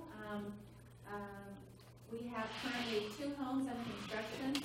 One is the Rawls home on Ponderosa, and the weather, like everything else, delayed construction. I know how frustrating that is as a previous home builder, but we also have Lot 2 they've started construction just very recently. Lot 3 is in the process of putting their plans together to submit to the architectural committee. I know that the Hermans are frustrated because this weather has delayed their ability to start a hangar, but hopefully we'll be able to get that going soon for them and have a place to put that new aircraft. And I believe the Snooks will be probably, I haven't received any plans from them yet, but hopefully we'll be received. I know that they had area survey, and hopefully we'll be looking at their plans soon. I think that's everybody that's in process of building in the neighborhood. As far as the maintenance building, Jack, I know you're not going to be excited about this, but before you frown, I'm already there. I know you're always like that. So that lot has been, and that lot next to your home has been selected for the storage building for several reasons. One, we've got water there, we've got electricity. And we own it. And we own it. The bid came in at about $21,000 for a 30 by 30 with an extended patio, so we can come in there and spray off our equipment before we put it in there. It's gonna have 2 windows, a huge roll-up door, and a pass-through door. It will be, it's gonna be metal, of course, with a stone wainscot. We're gonna use the stone that Jackie and Dale had left over from their home to do a stone's wainscot around it. It's gonna be that buckskin tan with a dark, kinda like my building with a dark brown trim. So it's gonna be a really nice building. My biggest question is, where are you going to put it? I'm thinking as close to your house as we can possibly. Probably a good way to find out how well the building works. You know I'm messing with you. We haven't really decided yet because it's been so wet. I'm gonna go out there and look at it. I'm gonna get with you, of course, and seek your approval of where you think it would best fit, where it doesn't interfere with your home life. Are you aware that I proffered an offer to buy half of that lot a year Yes, ago, and the board never responded? I wasn't sitting on the board. The board responded by its negotiations between you and Ted. Ted approved it. Had no objections whatsoever for me to make the purchase. All we had to do was settle on a price. That was the other question. Yeah. And so once the board knew the price, then they would make a decision. Make the decision, so it's probably something you need to get with Ted with, but you're only buying half of that, right? Right. In all due respect, that lot, I believe, is owned by the homeowners association. And I'm not saying yea or nay on the question. Right. I'm saying in terms of ownership, I believe the HOA would be the ones to make that decision. That's what goes to the HOA board. Yeah. The board, yes. Mm-hmm. And that's You why. guys can put on my lot, I'll just charge a small amount of rent each month, and I will keep it capitated each year, I won't go up. Now, you know what? Too dramatic. Somebody, seriously, if somebody made a serious offer like that, and it was a very inexpensive, reasonable alternative to building a separate building, then, I mean, Charlie, you know, obligated, or he was kind enough to let us use his hangar right there across from you on a temporary basis, but if Charlie said, hey, as long as I'm there, and I'll be there 5, 6 years, as long as I'm there, you know, you can store it here for $100 a month, I think that'd be a no-brainer. But Say it's $21,000. But Well, I mean, as the new person, honestly, and I was kidding about the rent, but again, being a guy that bought something for an association that I don't even know people in, I'm more of a community person, you know, looking out for the good of the community. I can't imagine that we couldn't find a place to store that without building a structure on our runway. You know, I've got trees that I'm going to cut down on the runway because as a pilot, I've got them growing on the pond, and you know, I couldn't imagine why they've been sitting there, you know, before I got there. So it just, I think that we haven't decided on the building yet. Is that right? Are we still moving? we're talking about it, but we definitely, I mean, we got a pretty good investment in this equipment. Yeah. Oh, I know about the equipment. Water I'm machine, just, the equipment. yeah, We gotta do something to get it out of the weather and have a more or less permanent storage space for it, I think. I mean, I guess Lynn stored it in his hangar. I stored the water machine in my hangar for Years. 6, 7 years. In the winter time, obviously, it sets out most of the year because it's watering. I like the idea of the HOA having their own building and on their own property, and it's controlled 100% by the HOA. Because but if that lot sells down the road and somebody else doesn't want to do that, you're back in square one again. That's just my thing. Yep, I concur with what you said. So we'll talk about next the True Green service. I've had a couple calls about the aeration of the runway and how wet it is, so on and so forth. I'm going to tell you, I'm not going to say that the aeration didn't add to the saturation of the runway, but with 37 inches of rain, I'm quite sure that the runway was going to be saturated anyway. I think me and Jack talked. He was a little upset about the little curlicues that the machine pulls up and the props on the aircraft, which, hey, that's out of my wheelhouse. So, and I'll be the first one to tell you that's out of my wheelhouse. I'm not a pilot. I jump out of the aircraft. I don't stay in it. All I can say about the perforation is from every I mean, you gotta determine if you're gonna have a runway with grass on it or you're gonna do a lawn. You're right. And the perforation breaking through that surface on that runway Just will killed create it. soft spots and be a Yeah, problem. I've done a little bit of research on the aerating and, aerating runways, grass runways, stuff like that. Because I've landed a barren out there with water standing, and as long as you got good grass on it, it holds you up. But Right. once you break through that, I I'm know thinking- people are concerned about a hard cap, but on a runway, you want a hard cap. Yes. If you're gonna do aeration through it, then you're gonna do it through other sources such as the type of soil, sand, mushroom mulch plants, whatever you're gonna do, but, the aeration works great on lawns, but once you start permeating through and getting, because we've layered that with red dirt multiple times. And if you open that back up, down to the black gumbo, it opens up all kinds of issues. Yeah. You wanna I'm see not that? saying that the aeration was a bad thing, I just think the time of year that it was conducted may not have been the best time, but, I mean, Want to see the end result, come by and look at the interest of my taxiway. And that's on the HOA side, not on my Jack, side. what you fail to realize is every night I stand out there with a water hose. And I wish. Well, it's better than somebody standing out there with their zipper down doing it anyway. I don't care. The end response is it took takeoff power to get all the way back up the runway on the center section of the runway from down on the south end. Right. And then when I made the turn into my taxiway, the taxiway supported me just fine. But the runway sure as hell didn't. And you can still find the tracks where I was. Right. When the grass is dormant, it's way worse. When the Yeah. grass greens up, it'll be way better. Yeah. Sure. And I think we need to leave the Well, grass. that's fine, but I'd like to fly sometime between now and then. So, being the technologic guy that I am, there are a number of options we can consider. There's actually a mesh that's not very expensive. As I was talking before the meeting, I'm putting down GeoGrid in my yard instead of concrete. But there are other options that are less expensive that are actually a mesh that you put into the grass that actually creates a level of, and it's just a rollout mesh, and it binds into the grass so that it prevents the creation of holes. Of course, the grid that I'm using is about $1.85 a square foot, so I'm making tire paths with that, but the grass grows into it, supports 88,000 pounds. That's what they do on the roadways. Yeah, there are a number of options that, down the road, again, talking about spending money, that's, as a pilot, that's where I would spend money, but, There's always a couple of times a year, 2 or 3 times a year, where you might get locked in for a few days. I've It's been never- locked it's never in for been this- 60 days It's never so been this far. wet before. We've never had this much rain before. And it just. We've been just wet when it before, starts to but- dry out, it rains in. Another 2 inches, yeah. All right, but last winter and this winter were both really I've been wet. doing anti-rain. Last dances. winter and this winter have been Does really wet. anybody, I've been trying everything to make it go away. Keep it up. Call on my Louisiana So- heritage stuff. So our, Got the voodoo doll.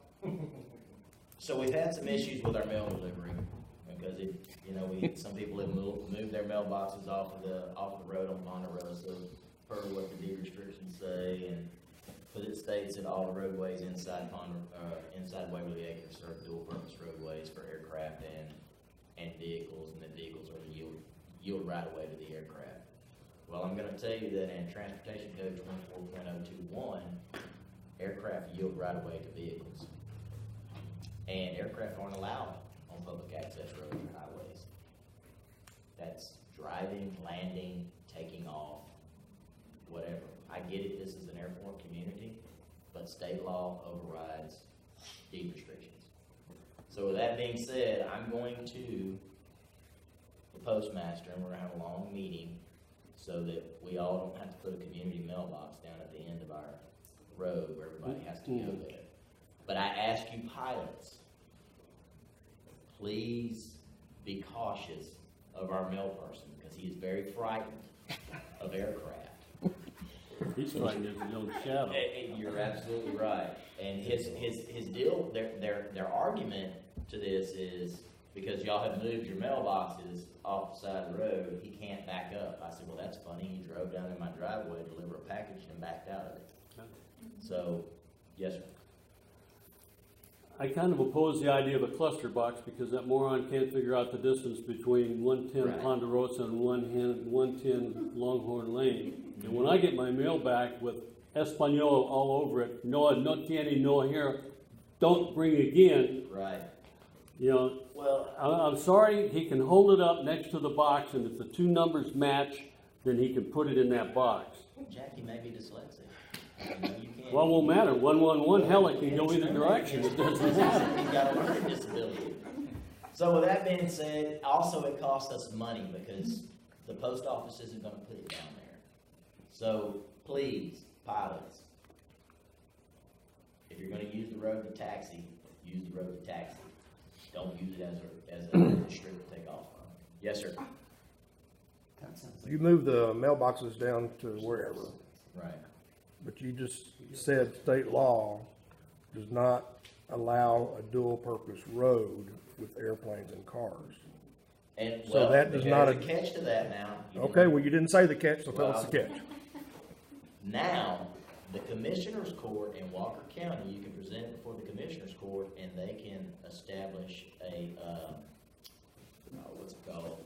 An ordinance that allows for y'all to taxi up and down the roadway. The other thing you may be faced with on that is due to the fact that the county approved the deed restrictions as written with that verbiage already in there. I don't know what the current law was at the time. That's the county clerk's office. They're not but they don't have anything to do with the commissioners. The commissioners are the ones that Yeah.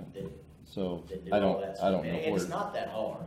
No. I mean, they have the commissioners' court meeting, we go in there, look, this is where we live, this is what we do, can you approve it for dual purpose roadway use? I don't even think we need to go that far. We won't even open up that can of worms. Exactly. We've already All been I'm doing it. saying is, It's if been you're established. using the road as a Complaining about it. taxiway, just be, cognizant of the mail guy. This Longhorn Loop is not in there. In conjunction with that, we have a requirement in the building and deed restrictions that mailboxes are supposed to be offset from the center line of the road, and I don't know what the distance is right offhand, I know I Well, the comply. original design was. So is taxis it take was off, primarily for mailman population be drive, damned, not for I don't care. Longhorn Loop. We need to be sure that we are in compliance with that aspect of it, and the mailboxes Well, are that's so sufficiently clear that at the edge if of the somebody runway. was to buy down across from Kenny, they have to use the roadway as a taxi to get onto the runway. I mean, Lynn, you pretty much just kind of cut at a 45 and hit that taxi there, don't you? And Rusty comes out of the Regardless- cul-de-sac and hits it. Regardless, you have to have the clearance for a wingtip to get down there. Exactly. I've got a low wing airplane, they got high wing airplanes, I can't get down that road if I want to. So, and I think pretty much everybody's moved their mailboxes, with the exception of Kevin. I don't know.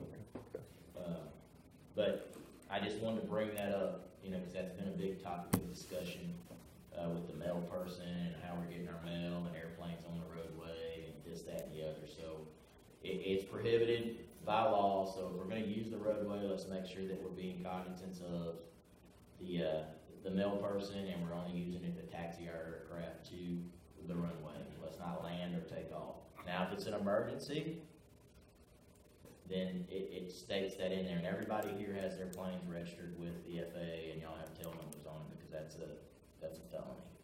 That's a third-degree felony to operate that aircraft without having that stuff. This here is only it's a misdemeanor to do this, so I'm just throwing that out there to y'all. Any questions on that? Outstanding. Open forum, anybody have anything that y'all would like to discuss? I knew you were gonna say something, Jack. You brought up the balls earlier, What's want to that? bring them back again? What? The balls at the end of the runway versus the wires at the end of the runway? You brought it up in your introductory comments and said you would discuss them later. What's that? The balls. I thought we talked on the high lines? Uh-huh, Did I? yes, you did. No, what I was trying to tell you is maybe the pilots need to have the balls to take off with that power line going across the I've the never had a roadway. problem. That's what I was telling you, Jack. Never Been doing it for years, so. Okay, That's what I was trying to tell you. I'll put the dollies under my If cojones you and can't, let's if you go can't after go it. over it, go under. All right. We have talked about this on innumerable meetings. 18 years ago, I had the people from the electric company out there, and I can't vouch for who it was. We got one end buried, one set of wires buried. Really asinine because it was the ones further away Right. that got buried. Inflation has bit us in the butt. It was $25,000 to bury those wires at the end of the runway when we did this. I had those people out there, I had the men on the property talking with me about it when I was the third constructed house on this place. And I had him just about convinced that just the legal fees alone were gonna cost them a hell of a lot more money than what it would cost them to bury those wires. And Jim Vile pulled up and said, well, it doesn't matter because if they land in here and they hit them and they're supposed to know they're there, and if they don't, they're not supposed to be here. And I said, I don't give a damn about that because the first guy that makes a naval 3-wire trap through those wires is gonna sue, and they're gonna sue anything and anybody they can find, and the legal fees alone will more than cost us what burying the damn wires will. You want me to call my buddy Chris and see what he says about the wires? I'll call him Monday. I'd like to get those wires buried. If nothing else, get somebody up there with a can of aluminum spray paint and a cherry picker and make those balls visible again. Those damn balls have been up there 18 years. I nominated Jack to handle that. Dude, I don't mess with You get me a cherry picker, I'm a helicopter pilot, I can't hover up there, but I'll work on it. One side of that bowl and it's done. I mean, I'm thinking I've got 3 flashbangs. We have, there are a bunch of us that, you I know, mean, dead cord, we can just wrap it. that cord would work too. I got a chainsaw, but That's too much work. Yeah. That's way too much. No, So. in all seriousness, those wires constitute a major hazard to the safety. Our insurance policy that we have. So I was a little concerned about our insurance policy because we have people that are employed. Kurt does some work for us. Tanner does a whole lot of work for us. And so me and Mo were talking, and Anna, is her name, correct?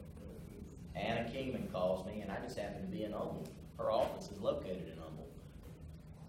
I like talking to people face to face. I don't really like talking to people on the phone, and I don't like to do business through text message or email.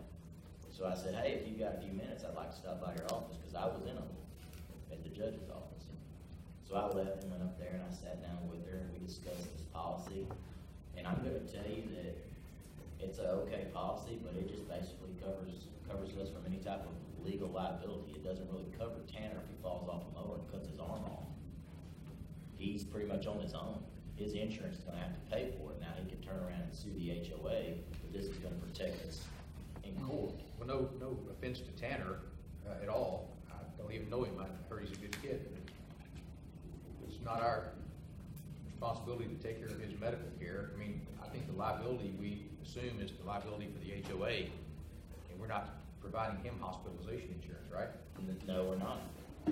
But let's say that Tanner's sick one day and you volunteer to go ahead, Rusty. Tanner's got a release of liability. Does he? He letter does. on That's file. because of his age, and we did that early on. So Okay, all right. there's no, we did that specifically because there was concern within the HOA that Do we. you have an obligation to sign a release of liability, Kurt?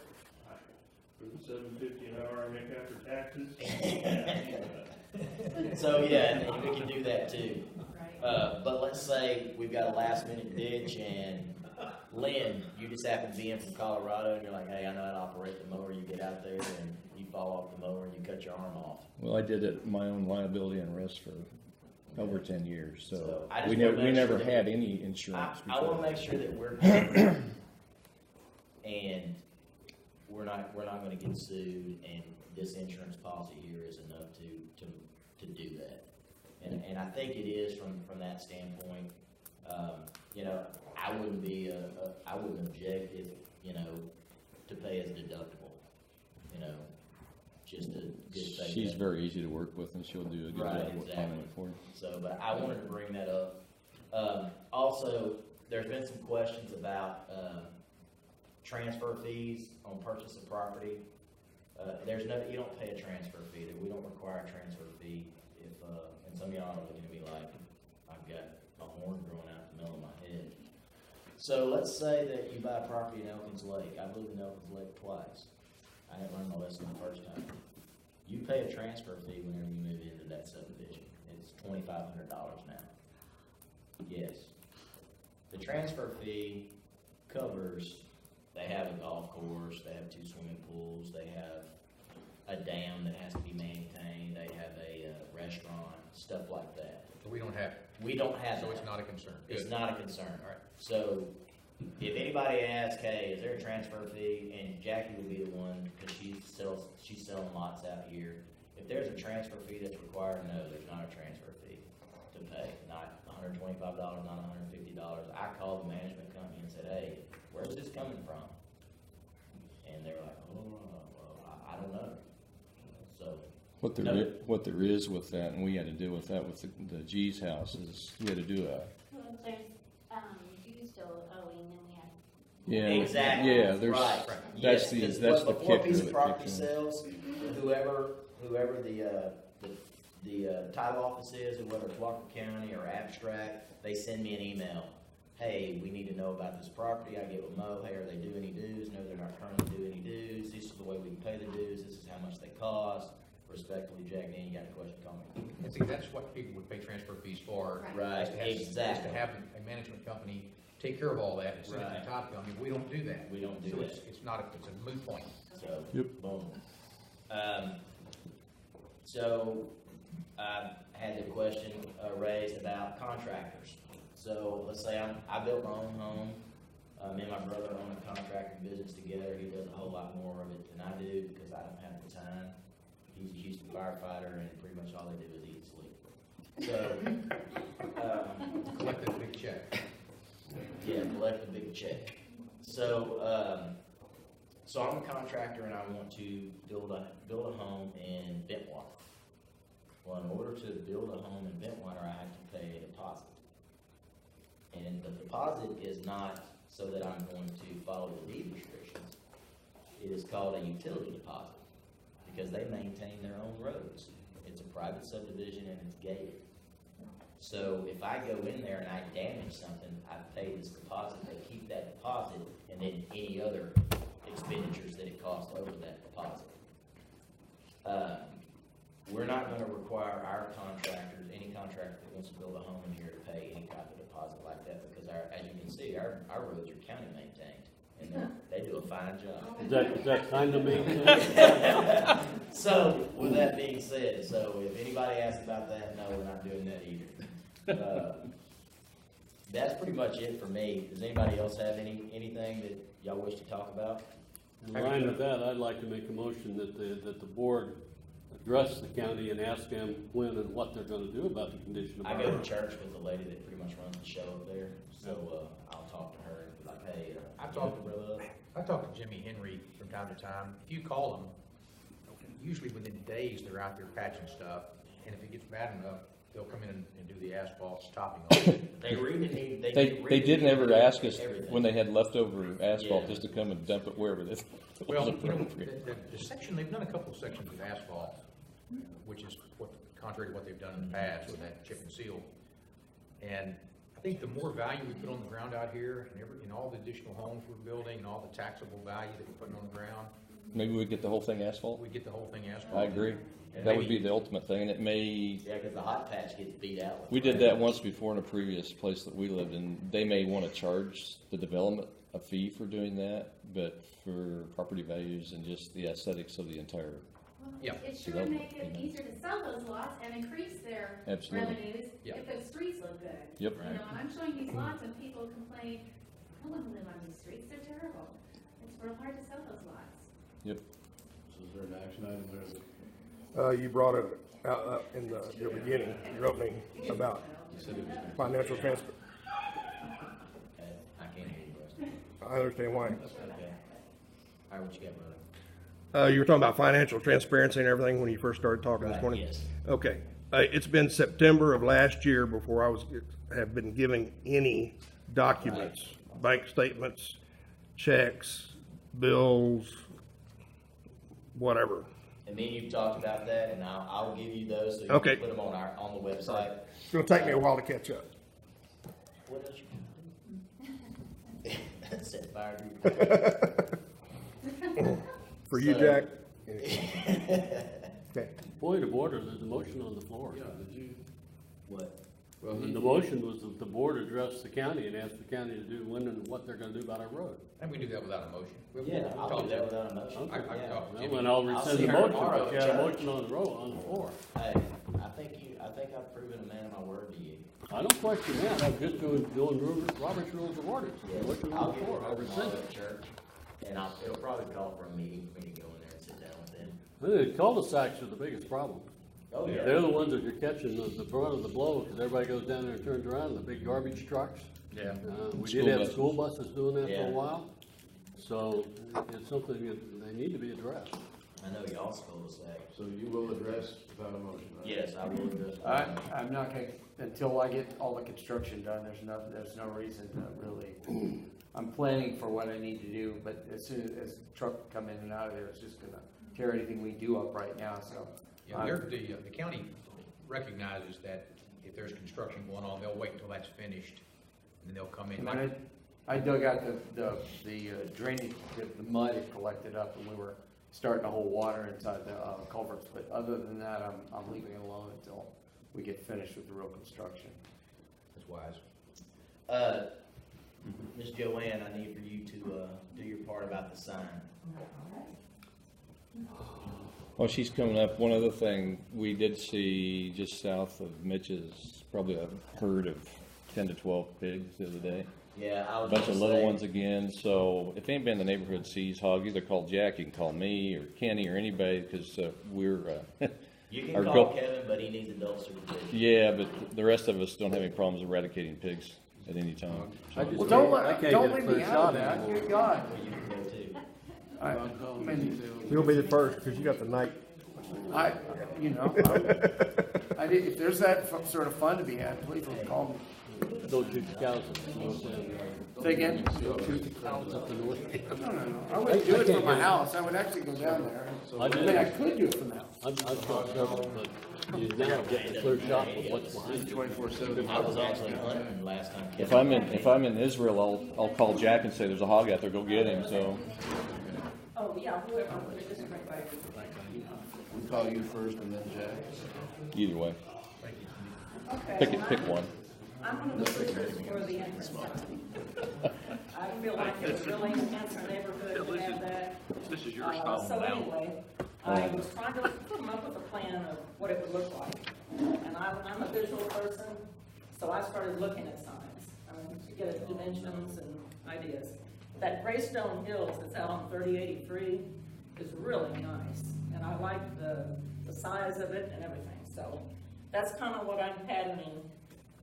One of Jack's buddies, a firefighter that doesn't do anything, right? That's why he has time to do that stuff. So he wants to In fact, build he it just for us. called me. And I've been working with him. And it's, the dimensions on it would be approximately, Morris and I got out and measured this one, because we just felt like it was a really good size. So the dimensions on it is about 20 foot wide, and the sign area in the middle is about 10 foot by 5 foot. So anyway, this guy's name is Jamie, and he's going to provide about a 2 to 2.5 foot buildup of dirt. We're going to get it up high. And then the stone is thanks to Kenny from Well, I am here, I donated it to Lynn, Lynn, so. so thanks to Lynn. Yeah, okay, thanks to Lynn. And all I can say is, don't worry about having to move them and pay somebody, just let me know where you want them and we'll move them. Okay, that's something else. Jamie said he would do that. And Jack He's got a some, contractor, and I've got some. Jack's got some behind his house too. So, yeah, right. So I think he's looked at it and he says we have plenty. Good. So that was a concern. Take mine first, please. And I'm paid for stone? Somebody's got stone to give away? Wait, that's cost me a lot per truckload. Now, Hold on. these 4 columns here had a concrete cap on the top of them, so it includes that. And the midsection is gonna be cinder block and it's gonna be covered in stucco. That's on both sides. Are we gonna have, gate, like remotes, or are we gonna have, a car? No, it's. No, This is it's just not a, gonna be- this is just It's a, gonna be a sign, maybe the corner, So where the balls are Passive at. device. So we're gonna promote a Right place under that the- has like, okay, sorry, I'm just. Yeah, I didn't mean you to talk Oh, about sorry. this. It's about where the shrubs come across Got the fork Thank you. in the road there. Right about where the shrubs are is where I was thinking that it should be. I mean, that's up for discussion. And then the lettering would be block lettering, probably about 5 or 6 inches tall. And it would be powder coated, so it would be, Still no need- problem call in you back. future years, hopefully. And I have a comment on those letters. I think you'll find that's not near big enough. But we discussed that, possibly a bigger, almost. Yeah, like a foot. we had a carpet business, and we went with the sign guy, we said, we want we want a 2x8 sign. Mhm. He said, that's gonna look like a postage stamp up on your building. It is, the perception, that'll be little bitty letters. Yeah. Anyway. Okay, all right, we'll keep that in I mind. think you'll find out they'll need to be bigger. Okay, yeah, we were discussing between 5 and 10 inch, but yeah, it may need to be. Yeah, the sign you looked at, if you measure those letters, I bet you'll be amazed. Okay, Okay. yeah, I would probably You go want to back and carry do this that ball? before we get to that. Okay. Back in. Okay, and then that would also include the cleanup of everything when he's through. It's $10,300 for the labor and the materials for him to do that and the build-up. And Jamie says it'd probably take about 2 weeks at the point of the time that he would get started. And he would like 3 draws on that of the 10,300, 3 draws, the beginning, middle, and end of the project. Now, what it doesn't include is the removal of all the rocks and the plants and the fence that's down there. And I think the fence only needs to be removed to where the sign starts. So it's just maybe the point of the fence down there. But then we'd have to move all those rocks that's down there and the plants. It doesn't include the solar lighting. We'd like to put solar lighting on it. And also the water source. Wanted to come off of the last line, the last riser from the watering system and come across there and give us our water because we want some plants down there around it. It doesn't include any landscaping. So Morris and I kind of figured probably about $2,500 on that part of it, just to finish it up really nice, to have everything we need. Any idea, okay, 2,500 to do the solar lights and the water? Yeah, the landscaping, the water source, and lighting. We're And spending what? then we would do the, somehow or another, get the rocks and the fence out of there and get it ready for them. And we're spending already, what, $600 a year on water? Yeah, it would About take probably a year and a 3-year half, payout? less than 2 Water. years, and that, we'd have that, we wouldn't have to pay them anymore, no more water. So, that's about all I have on it. I guess it's up for discussion after the storage building, probably. So this sign is gonna be on the road where the little sign is now, or it's gonna be? No. No, when you come in The and it, fork, where where it the fence forks, is, it'll be right there. right about, there's a line of shrubs behind, north of it. That's where it would be, probably. Okay. Just to get it away from the road a little bit. So, I know what Jack's gonna say, and I've talked to John, and I've talked to some other people. The concerns about promoting theft in our community. So, this is what I've done. I've lived in Elkins Lake, I've lived in Canyon Ranch, and I have some friends that live down here in Emerald Lakes. So now Emerald Lakes is a little bit different because it's a gated community, but most times their gates are left open. So there's free and frequent access to that community. So I pulled the theft reports for all 3 communities. Jackie, you'll probably know this person. He's a real estate agent. He was a kid in Canyon Ranch. It'll come to me in a minute. Anyway, he's the only reported theft in Canyon Ranch. He stole the metal letters off of the sign in Canyon Ranch, and it's a similar entrance way. Adam Olson. Adam Olson? Yes. So that's the only reported theft in Canyon Ranch, and it's a subdivision like ours. Big, nice stone homes, just doesn't have a runway. Although Mitch, the guy what's his name that runs the Huntsville Airport?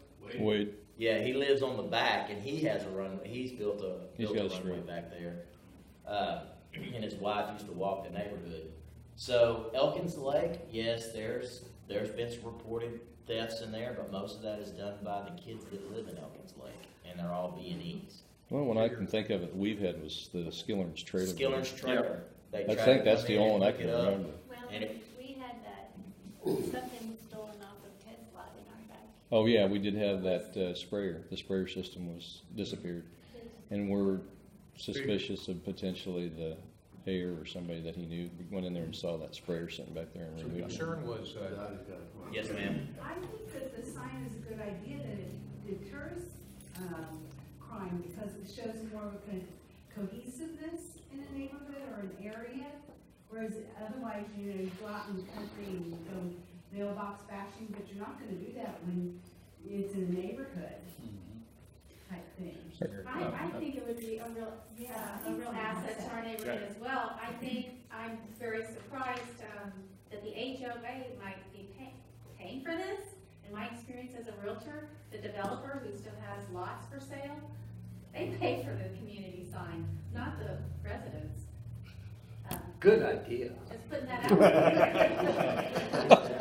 That is outstanding. I have a question on, I move that we have the developer pay for this.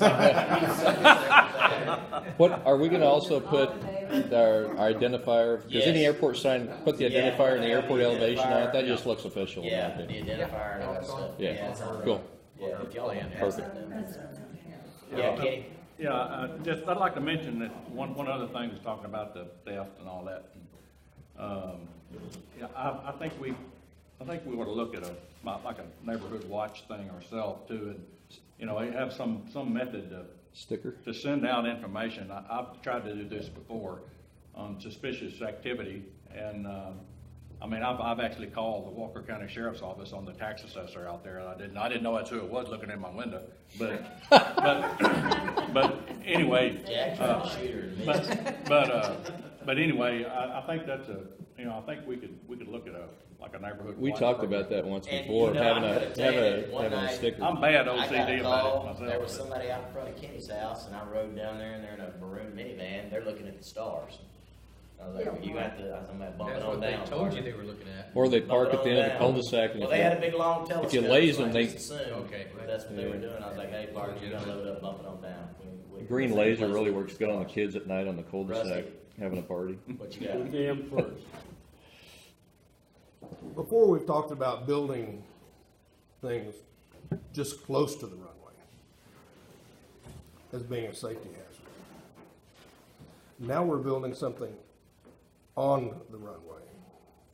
Well, technically, it's not on the runway. It's where the shrubs and stuff are now. Okay. Shrubs absorb energy. It's rubber It's sort of road. like an Very arresting barrier. Without a wire. I'm it's just kinda saying, like we're a- talking- Hey, if you're scared, just say you're scared. Okay. Fly over it. I'm Well, scared the of getting. flowers are there still. Okay. Yeah, I think it could be a liability problem if somebody came in here and hit that sign. I think it's very real concern. Okay. And I don't care one way or the other as far as we have a sign, but we are building something on the runway, and I don't care what anybody says, that's runway property. Oh, I'm sorry. Go ahead. Plus, do you think the $12,800 is a capital expenditure? Well, we gotta decide on what that magic number is. Well, And I think that's something. I we think all you're need to talk approaching it. about. I would say that would be another item, a big expense item, if we're gonna take it out of general exactly. funds, have everybody vote on it. Yeah. Just keep everybody in line, what do they want? Me too, John. You can take my first comment any way you want, but you can't get the damn power lines down, so I can't fly under them because you just put a barrier up above it. That's true. I learned when I flew in the mountains in Wyoming, if you lose an engine, fly between the two biggest trees, rip the wings off. That will work for that. Either that or the sudden stop when you smack into Did you it. flew a helicopter, for God's sakes, and you survived? I got 32,000 hours of flying fixed wing and another 3,000 hours of flying helicopters, and so far I'm still here because idiots haven't been able to kill me. And there are people trying to do it right here, putting a damn hard barrier up at the end of the runway. If you want to build a sign, put it somewhere except where it would be in the middle of an overrun. Okay. Now, we those use break bushes, rigs. I'm sorry, those bushes will absorb energy and won't kill somebody, hopefully. My experience at Eagle's Nest up in Midlothian was we put up closed-circuit TV and put a big sign that said, "This property is protected by closed-circuit TV," and the first thing the bastards stole were the cameras. Well, you know, the Midlothian is one of the meth capitals of Texas, you know that, right? So they're gonna steal whatever they can steal so they can make methamphetamine. Well, I've never tried We don't making have that meth out of a problem. TV camera, but if that turns you on, Hey, go bro. for it. So my thing is, I don't necessarily have a horse in this race, but having been in gated communities, to include the property that I own at Silver Wings in Fredericksburg, Texas, which is 16 miles out of Kerrville, 12 miles out of Kerrville and 16 miles out of Fredericksburg in the middle of absolutely nowhere, has a gate.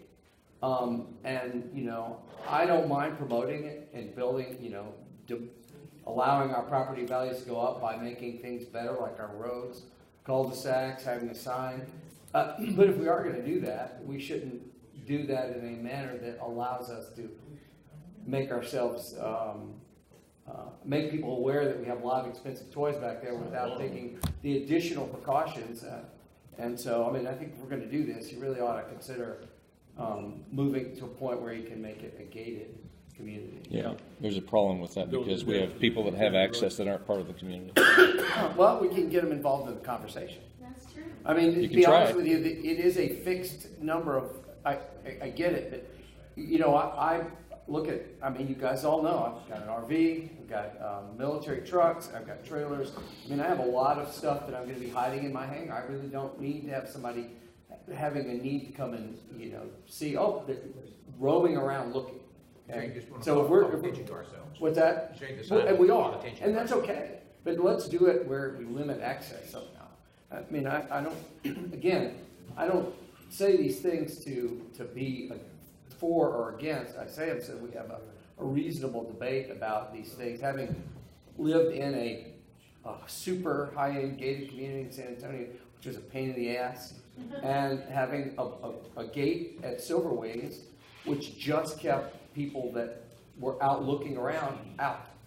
You know, and so it is in the middle of absolutely nowhere, but we still have a gate, and that just keeps the people just sort of with curiosity seekers. And then when you have people that are roaming around the neighborhood and they're driving through there that you don't recognize, now you have a reason to say, I don't recognize that maroon minivan. Why is it out here? So again, as we do this, I think we should maybe consider some. The other blockade you're gonna have on that is it's a county Public maintained road. road, Yeah, public it's road. public road. That's probably our I biggest looked at blockade. And I think you'd run into, it's public county road, I think you'd run into all kind of. We'd have to take ownership of the roads and maintenance of the roads, I think, even to go Then we'll down have to that road. maintain the Oh, roads, and yeah. then we'll start You might get them maintained. charging people for building. I think we've looked at that. All right, well, anyway, thanks for It'd be nice, listening. it'd be nice to have the gates, I agree with you. And you have to look, we've got a sign out at the front of the roadway that's probably like a 6 by 12 foot sign that says, hey, we're an airport community, we have a bunch of Yeah. airplanes in here. I got an idea, let's just put a gate at Longhorn Loop Court. Well, I've thought about You that. go, Steve would go for that, I'd go for it. Get you on board with that? We, Because that's not, is that public road even that little, I don't think. Yeah, I think it's I think it dedicated is, to yeah. public, I think it's both dedicated. I to mean, we public. certainly have people driving around that don't seem to belong in the neighborhood. There's no doubt about that. I want to say one thing. Bill, I know you're concerned about putting another obstacle down at the end of the runway. And from the point we started this project, I kind of got the last one. She did most of it, but that is something to consider. But now, this week I contacted several of the pilots that fly out here. Dale didn't have a problem with it. Alan didn't have a problem with it. Graves and Kenny. Now, I know it is something to think about. So, I mean, we realize that there is going to be some discussion about putting another obstacle down there. So that's just for what, you know, we're going to have to vote on it. You have to consider the price plus you think it's an obstacle. You think it's going to be something that we don't want to put down there. So I realize that. I'm not concerned about the approach obstacle. I'm concerned about the guy that gets just about to V1 and the engine quits, and he goes sliding down there through that swamp and drags into the runway, and the next stop is a concrete wall. And nobody ever thought about that, but the poor bastard that's going to be indenting himself into that barrier down there may. Well, that's I mean, it'll keep it from tearing up the road. I will say that I've seen a lot of people take off at the intersection of the taxiway that goes back off to the east over to Ponderosa. I see a lot of people taking off from that point southbound. So, Well, I mean, it is a consideration, but. Helps when you only roll Worried about it 150 if they feet. take off the intersection. there's an upcoming homeowners meeting at Silver Wings, and there's a 1.5 mile leading up to the development that's all county roads, and it's got a fence I mean, it's a gate, it's a double gated community, both an in gate and an out gate. So I will ask how they managed to maneuver that through the county. It's not an impossibility. And I can't imagine the folks that live in here that are outside of an HOA, I mean, they may complain, but it's an additional amount of security, so we'll see. I'll ask. Fair enough. I'd like to, note that this is the first HOA meeting that I've been to that nobody shouted or got in line. It's not, I was gonna say. It's fixing to be. Second. Somebody's fixing to make a motion to adjourn this meeting. Before we adjourn, I understand that there have been personalities, we have personalities that clash out of this group, and that we've had some hard feelings in the past.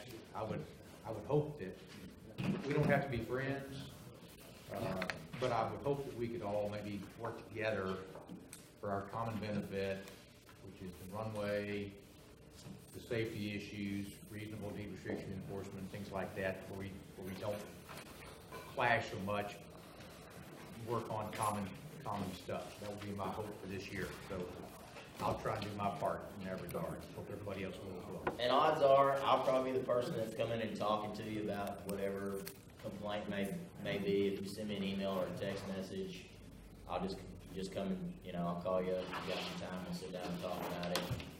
Because I don't want to be the guy that has to send a letter to you. Like I said before, we're all adults here, so let's police ourselves.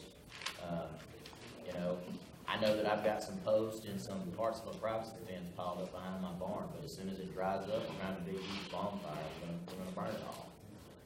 So I know that man John does have a lot of equipment over there, and I don't have a problem with that because he's in the midst of building a house. Right. Really hard. But the weather's not cooperating. Hey, I get it. We're more bothered by it than anybody else, I promise you. I love nothing. We have a pool that's about to collapse, and we've been, Oh, you since got that August, yet? we have not been able to get, because it's too much to get the heavy equipment back there. It could collapse at any minute. It's been since August. Don't go I in. was stoned for a while, and then I shocked. So, someone will make a motion to adjourn. I think Gotti did. Did you? Second. Seconded? So approved. Third. Hey, Thanks, everybody. thanks everybody for coming on a Saturday. I appreciate it. I know